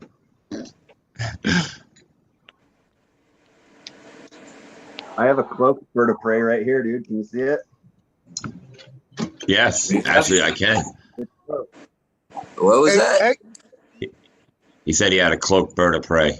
He wanted to know if anybody could see it. You guys, I got blinded with that thing, man.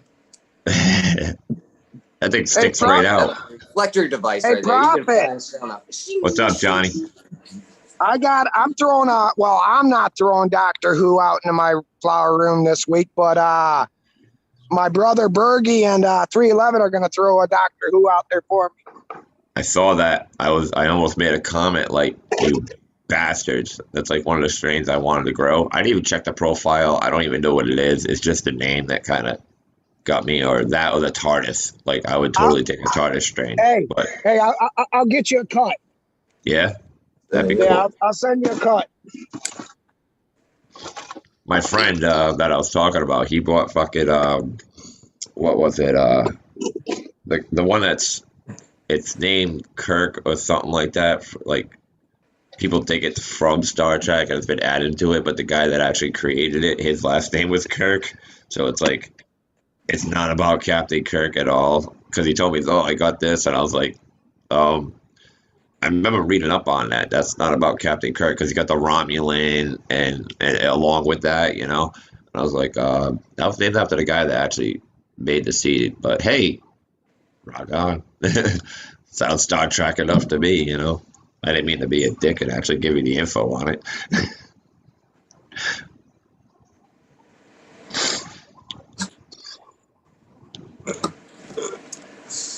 Oh man, Too many strains. Nice. They start catering to people's genres. Shit, before I gotta go and do a long day of work, man. You guys made my morning. Well, I appreciate everybody coming in, listen to us talk crazy and smoking out with us, man. Y'all rock.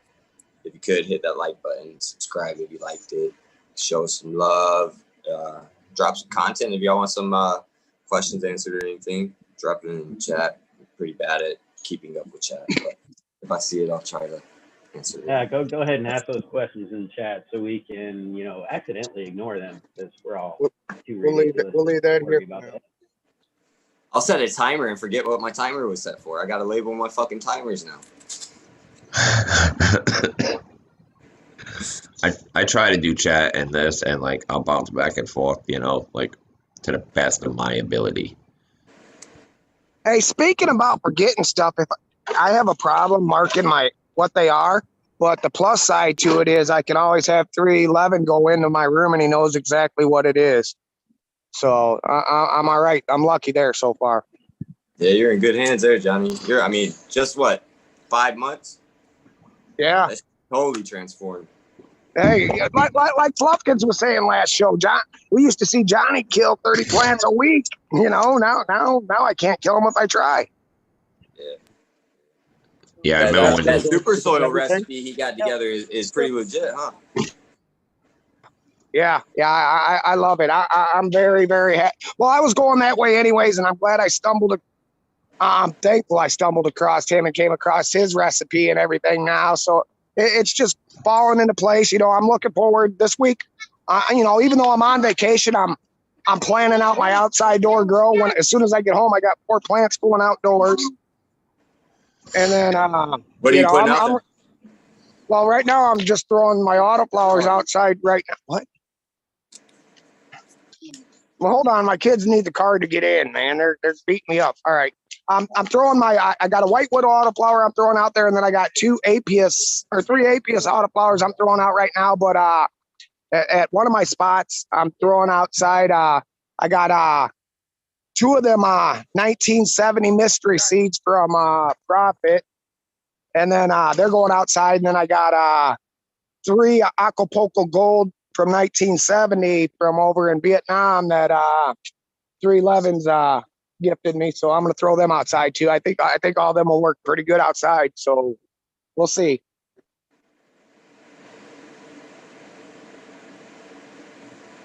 Yeah, that'd be interesting to see how that Acapulco Gold turns out there. I don't know if I'd have the heart to throw it outside though. I'd be worried something fucking eat it up, even with all the best IPM I could throw at it. It's going in my backyard, so I'll be out there camping with it every night. There you go. Keep a good eye on it. He's gonna have a hammock between the 2 weed trees. Nice. Johnny was like one of the first people I actually talked to, or I think he reached out to me, actually. Johnny was good shit. That's why I kept talking to him. Yeah, man. The edibles, it was you, Terp, and Buds of Smoking. And then I took everybody's little ideas and conformed them to mine, and now I got my mind melting pleasures.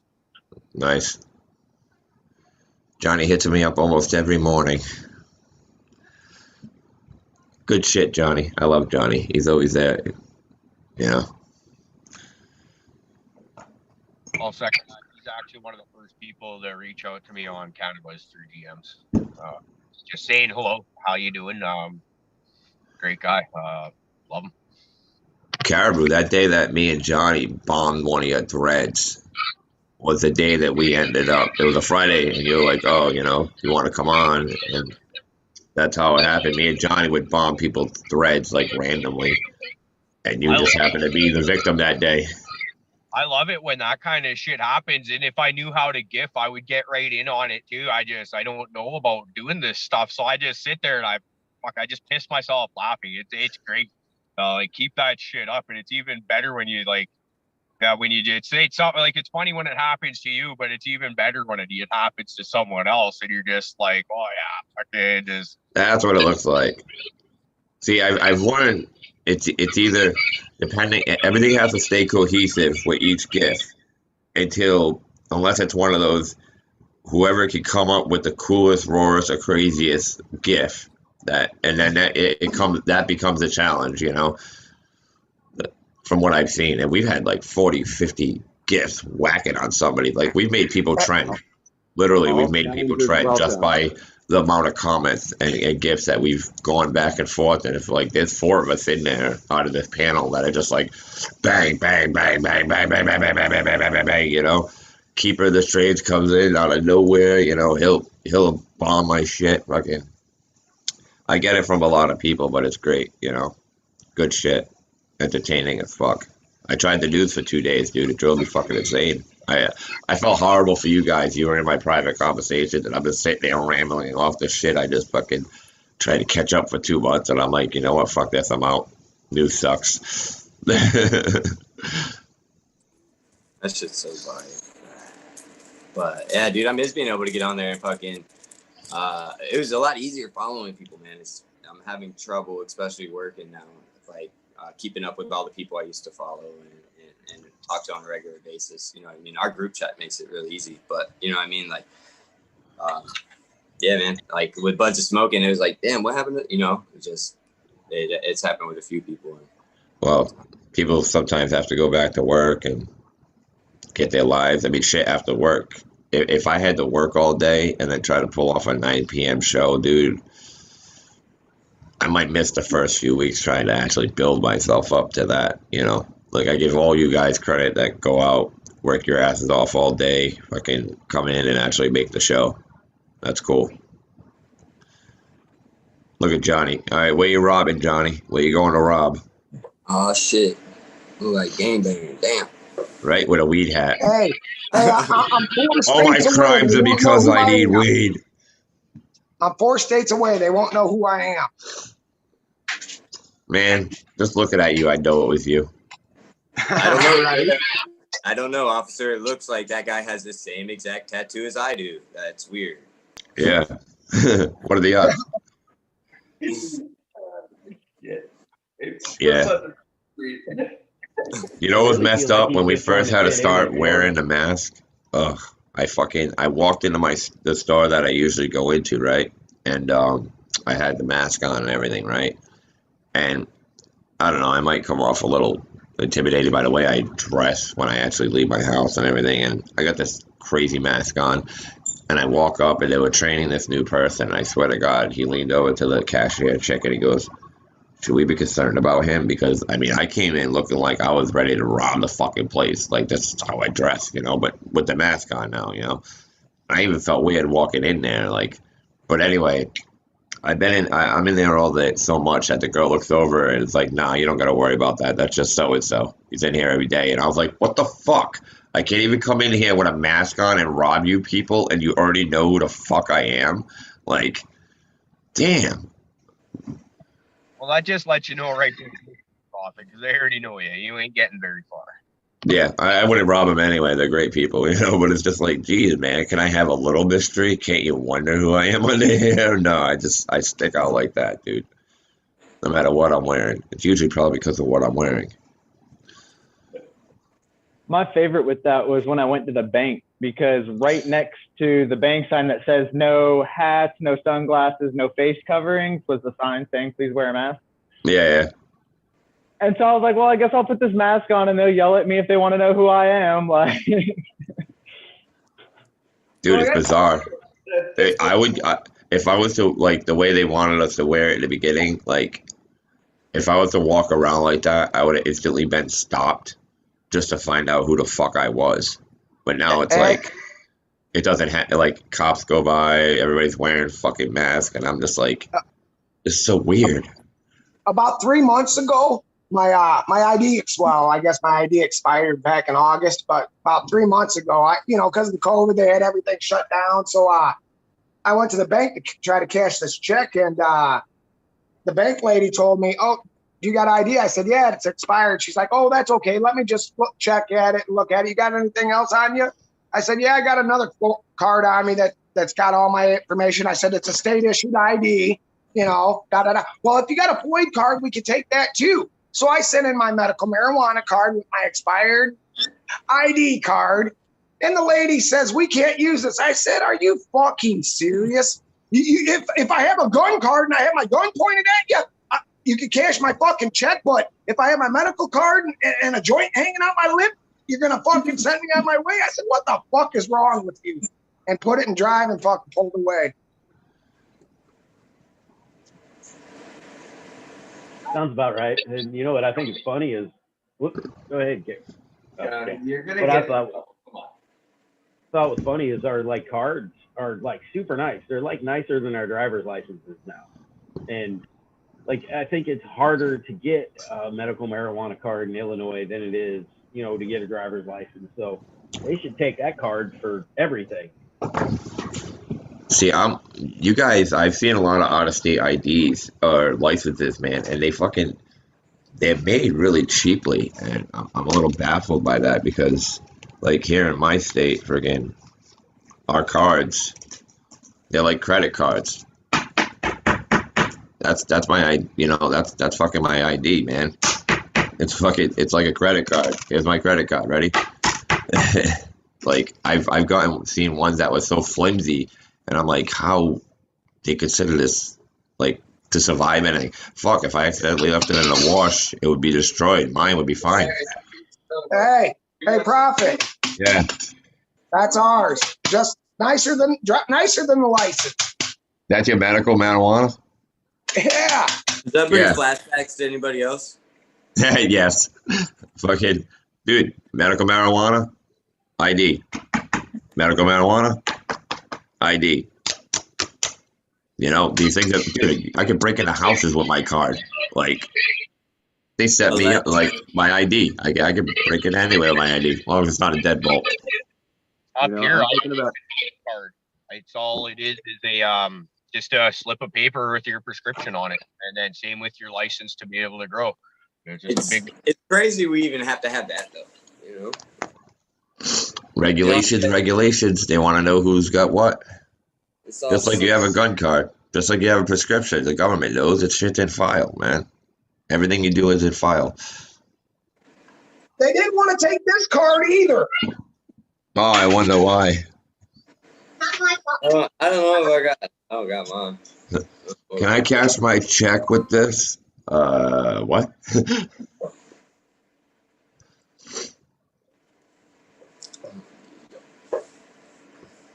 Well, I'm gonna be harvesting in a couple days. Sweet. Yep, starting to get a little bit of amber.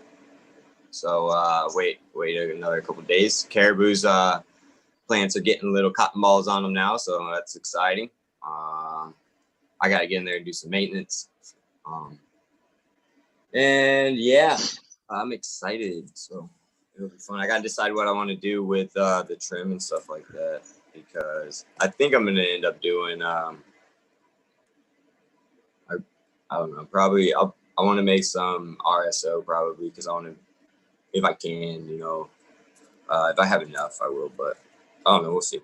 I definitely want to make some edibles if I can, because I need that for sleeping, and like it's ones at the dispensaries are just full of sugar and stuff like that. It's just so much bullshit in them that you have to eat. So Shout out to the RSO. I just got some Everclear over the last weekend there. And so I'm going to make a couple batches. I got one batch in the freezer right now. That's just trim off my Charlotte's Web. So it's going to be high CBD RSO. And then I've got the other stuff for my regular trim and all that I'm going to make some out of that, as well as some pretty decent bud in there that I just didn't want to smoke. So I'm going to have THC RSO coming down the pipe within this week here. Really excited about it. I haven't had any in months. So now that it's here, it's just because in BC we can't get Everclear. So it's hard to come by. So, but we had some family friends, they were over in Alberta and coming back this way. So it's like, hey man, bring me back a few bottles, please. And I'll give you some cash. And so yeah. Awesome.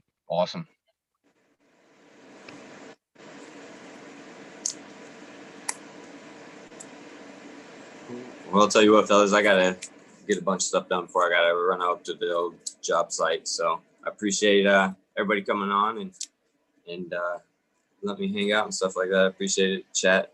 Love y'all. Y'all have a good day. Grows love, everybody. Peace out. Great day, DP. Have a good one, DP. DP. I'm gonna hit you up here in the next day or two, DP. I would love. I'd actually be honored if I could get you to design me up a tattoo. I've got a rough idea for what I want, and then so I think that would be awesome. Done already? Maybe. Yeah, he bounced out. All right. Well, anyways, I'll be getting a hold of him. Yeah, it's getting to be tattoo time. I haven't had one in about 4 years now, I think.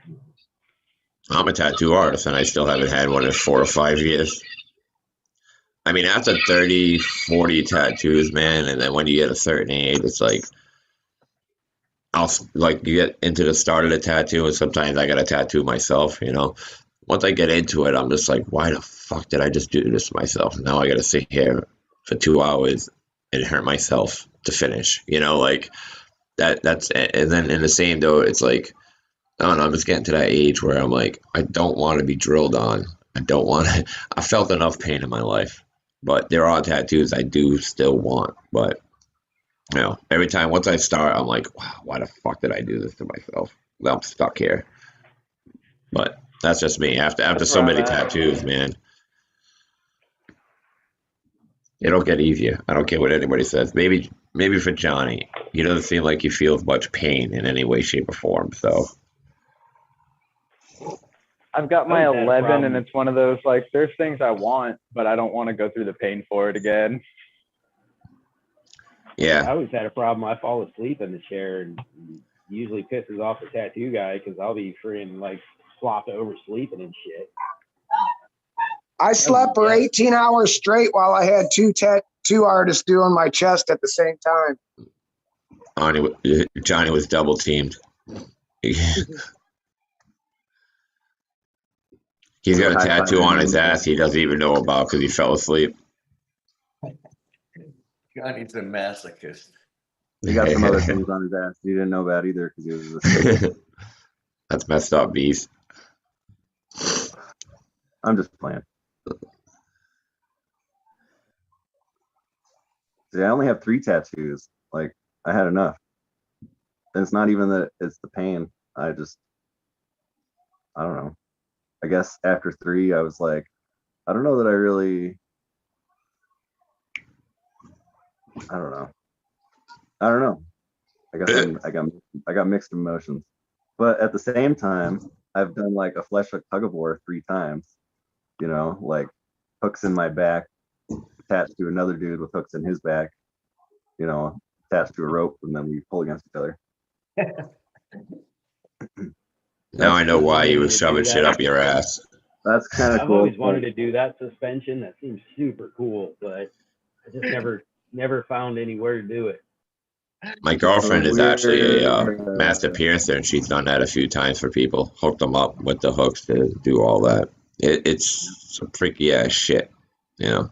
like It tells us a lot about you, man. yeah. Who? Beazle?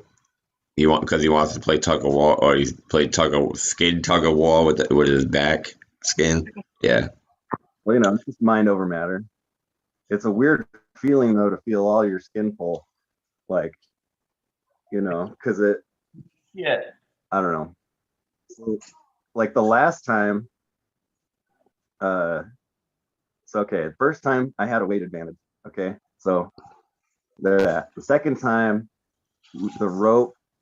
our rope was too. We thought it was long enough, but we were like parallel pulling against each other on the ground, like on all fours, like, and the rope was too short, so our feet kept bumping each other and we were tripping each other up. So then it was like, well, fuck you. We had to have a rematch. Pardon my language. And you know, I mean, yeah, for a third time. So I mean, it was friendly, of course, but it was like, you know, like, oh yeah, if Jason wouldn't have kept tripping me, I would have dragged him all over the carpet. You know what I mean? And so then the third time we made sure to get long enough rope. So then we did it again, and this time it like started to tear on my right side. So it just tore a little bit, and so they, you know, they called it. They were like, "Oh, stop!" But it wasn't for lack of trying. But I did it anyway. They didn't have to stitch me up or anything. They just pushed the air bubbles out. That was the worst part, pushing the air bubbles out of your skin. But then You gotta afterwards, do right, that. we had the carabiner. Moving on. The carabiner was fucking bent like this, like it was all bent out. It was crazy. You got scars. Yeah. Oh yeah, show us the scars. Oh well, you can't really see them anymore. They just look like big pimple scars on my back, basically. And actually, I didn't really want to see them. I don't know where that Yeah, came yeah, they're not. It's not really. from. And not something you want to see.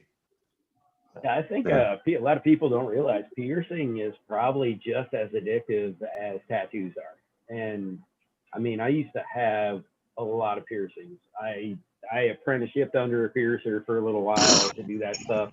So I had multiples in my eyebrows, my nose, my lips. I mean, I had piercings freaking everywhere. And Yeah, me that's too. one of those things that, you know, a lot of people, you can take and hide it a lot easier, which is kind of cool because, you know, a lot of people, you know, they get all judgy and shit.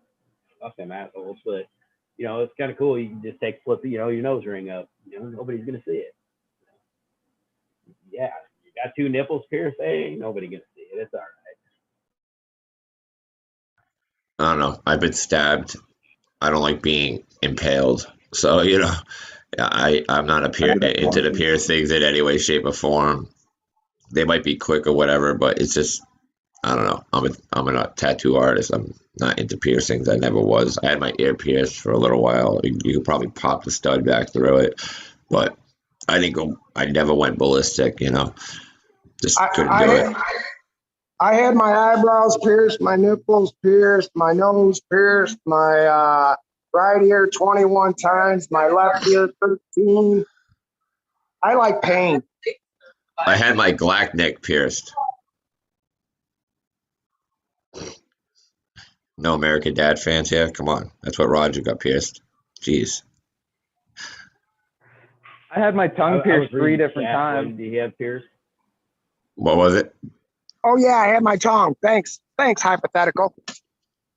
Dude, I pierced my own tongue and I like went in, I was like, and I went in crooked and it bled for like 3 hours straight. And all Dude, my friends were like, there's 2 veins that run underneath your tongue that you gotta make sure you fucking avoid, dude. and I Yeah. went right into it. So my friends were like, I think you should take that out because I was just like spitting out blood for hours. I was getting all pale. They're like, You know, man, every time you have an idea to stick something in you, like a little bit of MDMA, let me shove it up my ass, let me take this needle and shove it in my tongue. It doesn't seem to work out too well for you. Stop sticking things in you. Eat them. I'm done. But yeah, piercing's rough. I don't know, man. I just don't like that. You know, like, just me.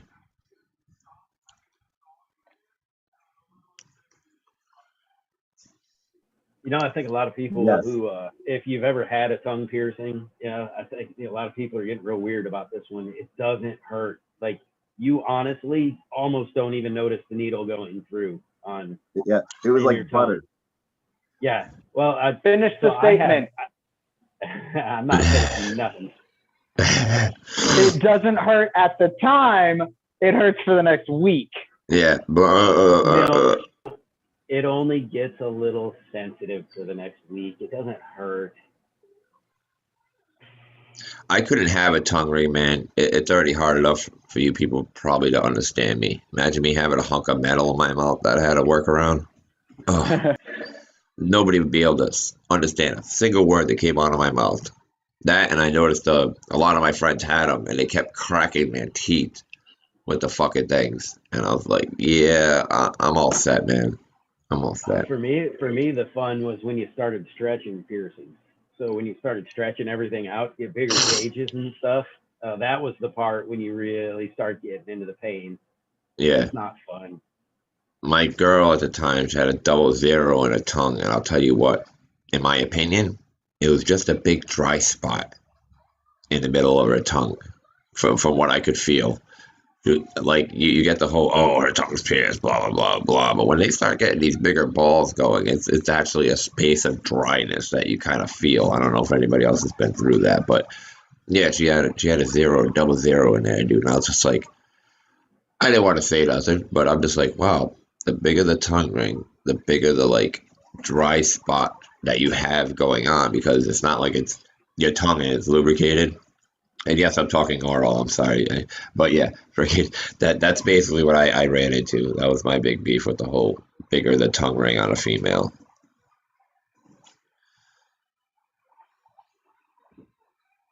But yeah, cracking teeth, dude. Those things will crack your teeth real quick, from what I understand.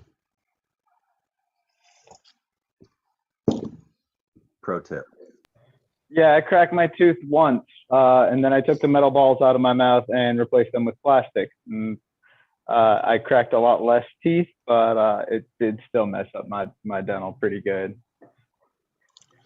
Well, you think you got a piece of metal in there whacking around every time you run your mouth, you know? And just that physical erosion, even the plastic ones, just if you're, especially like me, and I couldn't not play with it. Like I got it as something that I could constantly fidget with. I have a forever fidget toy, except for that causes erosion on your teeth. Because, you know, they're not supposed to be getting hit repeatedly in the back of them for hours a day. So yeah, I messed up all my teeth doing that. Oh yeah, the damn rubbing that thing against your teeth and just listening to it click the whole time. Oh God, that was so wrong at the same time. It was. Yeah, I ended up with I think I ended up going to a 4 gauge in my tongue when I stopped, and the stretching of that was pretty intense because I went, I think, from a 12 to an 8 to a 4. So I skipped a bunch of steps in between. It was pretty bad.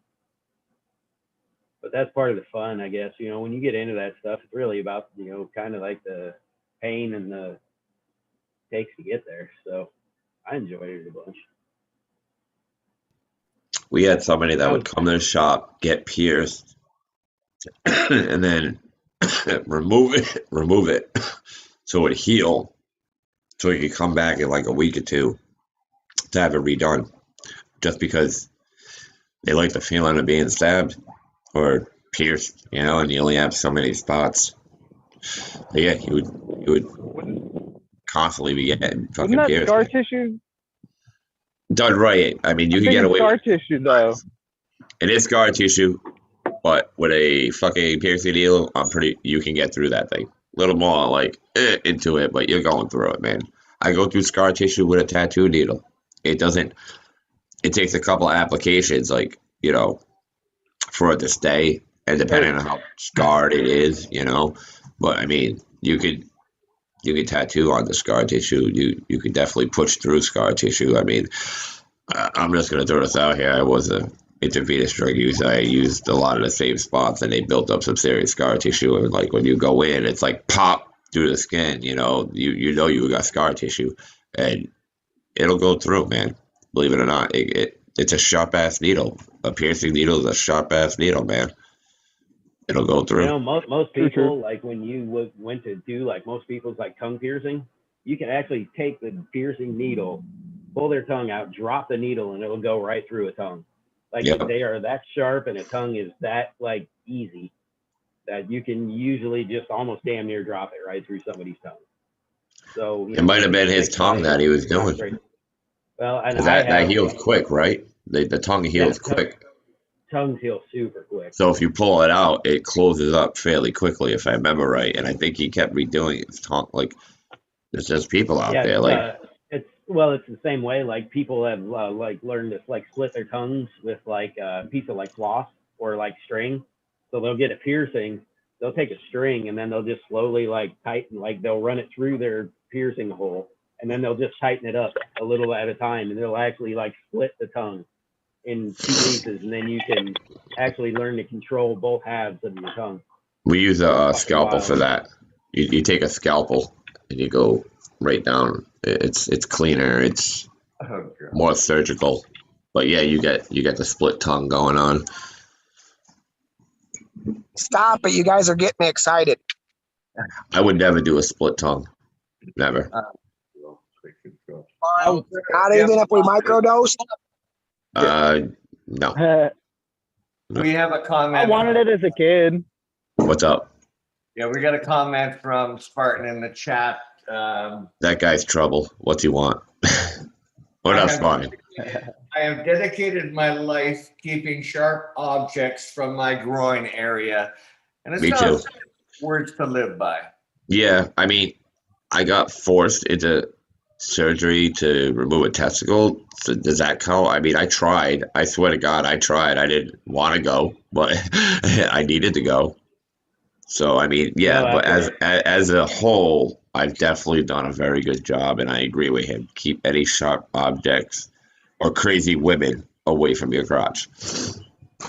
Yeah, I know none of these guys were around probably like the first like show or two that I did with you guys that I told the story of what happens sometimes to me. And I'll have to tell Spartan that story sometime about how I managed to burn, stab, and electrocute myself in the private region all at the same time. Wow. Yeah. You're not supposed to bring the terrible fleshlight into the It was- tub, man. So I got to say goodbye pretty quick here, but I want to say good to see you all, and thanks everybody in chat for dropping by. And as usual, I am not embarrassed. I embarrassed myself so many times. I don't even know why I'm saying this, but but you know what? Every time I do, from you guys and you in the chat, I learn something. And I don't know. Anyway, what are you getting at, Rick? Here it is. Yeah, you're right. My fucking pack was set for centigrade, and I thought it was Fahrenheit. We mentioned it a few times, but we weren't going to press it. Yeah, well, no, it went right over my head, and I don't, it came from the factory that way. I assumed it was from the U.S., and I don't know what the fuck I was thinking. Mine came from the factory that way too, and it took me a few minutes to switch it over to Fahrenheit. So I don't know where they're making it, but they sent them over already set up at Celsius. Just smoke another dab hit, Rick. Yeah. Right next to Anyway, Rick, you never look stupid. You never look stupid. You're like the crutch of the show, man. Like seriously. Don't worry, Rick. I'll make you look good. I'm our mascot. Yeah. Even when you fall asleep, Rick, you're perfect. You're entertaining. No, but on a serious note, I've learned so much from you all, and I really sincerely do appreciate it. So let me just pass on this little math fun fact. I'm sure you'll file it with most of the other shit that comes out of my mouth, but 215 centigrade is 419 Fahrenheit. I don't see anybody making notes. And 185 centigrade. I don't want to lose it, so it's on my hand. All right. So I'm running my machine between 185 and 215, and in your language, it's from 365 to 419. So that is the min and the max on my device. See, and I was told 420, but it wasn't going well enough for me, so I went to 440. Just a little bit more because I'm impatient. That's really what it comes down to. I'm fucking impatient, man. I'll have to look some more. I don't know if I can go outside those parameters, but anyway, I love you all, and we'll look forward to seeing you all again on Tuesday, if everything goes well. Love you too, Rick. See you, Rick. Have a great night, Rick. Have a good one, Uncle Rick. Have a He good one, didn't Uncle even Rick. wait. He just peaced right the hell out. Yeah, he doesn't fuck around. On that note, guys, I think it might be a good time to shut it down. It's about almost 2 hours in, and I've got a drive ahead of me. I don't know if anybody's been watching on the screen, but you've been kind of slowly watching me pack the car over the last couple hours, and we're just about there. And Thanks for opening up, Caribou, man. You didn't even have to do that. You were busy packing your car the whole time. So thanks for letting us do this. Hey, man, We know what you were packing, and it wasn't the car. It was Prophet's mom. Yeah, you're gonna have to listen so you can get the actual OnlyFans account for my mom and everything else that we're gonna be starting. Yeah. Go ahead and rewatch it. Mom's ass all morning. Well, I said it before, man. She's so fat after sex, she smokes turkeys, and you can roll over twice and still be on the bitch. So. See you later, everybody. All right, I'm out of here. Love y'all. I gotta have some fun. Take care. Enjoy Florida, Johnny. All right. Good. Later. Caribou, take care. Best wishes for your dad, man. Hey, thanks, man. I really appreciate that. We should be getting some answers tomorrow, hopefully. So, yeah, thanks for the kind thoughts, everyone. I really appreciate it. It's been a bit of a rough one. And with that, once again, thanks to everybody in chat. It's hard to be. I'm just learning to do the Zoom on the phone thing, and going back and forth between the Zoom and the YouTube live chat is, yeah, it's pretty difficult on one device, especially with my attention span. So hopefully for Tuesday's show, I'll be back to my usual setup and get a little bit more interactive in there, because it's nice being able to see who the hell we got going on and chat them up a bit. With that, Lufkins, Profit, I love you guys. Indica B and Opie, you brothers couldn't be here tonight. I love you guys. So shout out to you. And Sticky Bob, yeah, we haven't talked to him in a while. So, glad he got back to us, because he went on his own little trip the day before and we hadn't heard from him until fucking this morning. I was like, hey, buddy, you're alive. Great. Okay, well, that's good to hear. That's great to hear. And yeah, with that, we'll be back Tuesday. I might have a guest lined up, and my understanding is this guy, he's a local grower from my area, and apparently he's been in High Times magazine. It's Cool. I don't know him personally, but I do know a family member of his. So we're trying to get that going on. So let's cross our fingers, everybody, see if we can get this guy on the show, because I think it would be a hell of a show, and another very experienced grower. So let's see if we can pull that out. With that, I got nothing but love for anybody, each and every one of you. You guys are all awesome. Everybody in the chat, everyone on the panel, and we will see you Tuesday. Later, guys. Have a great day, everybody. Later, Fluff.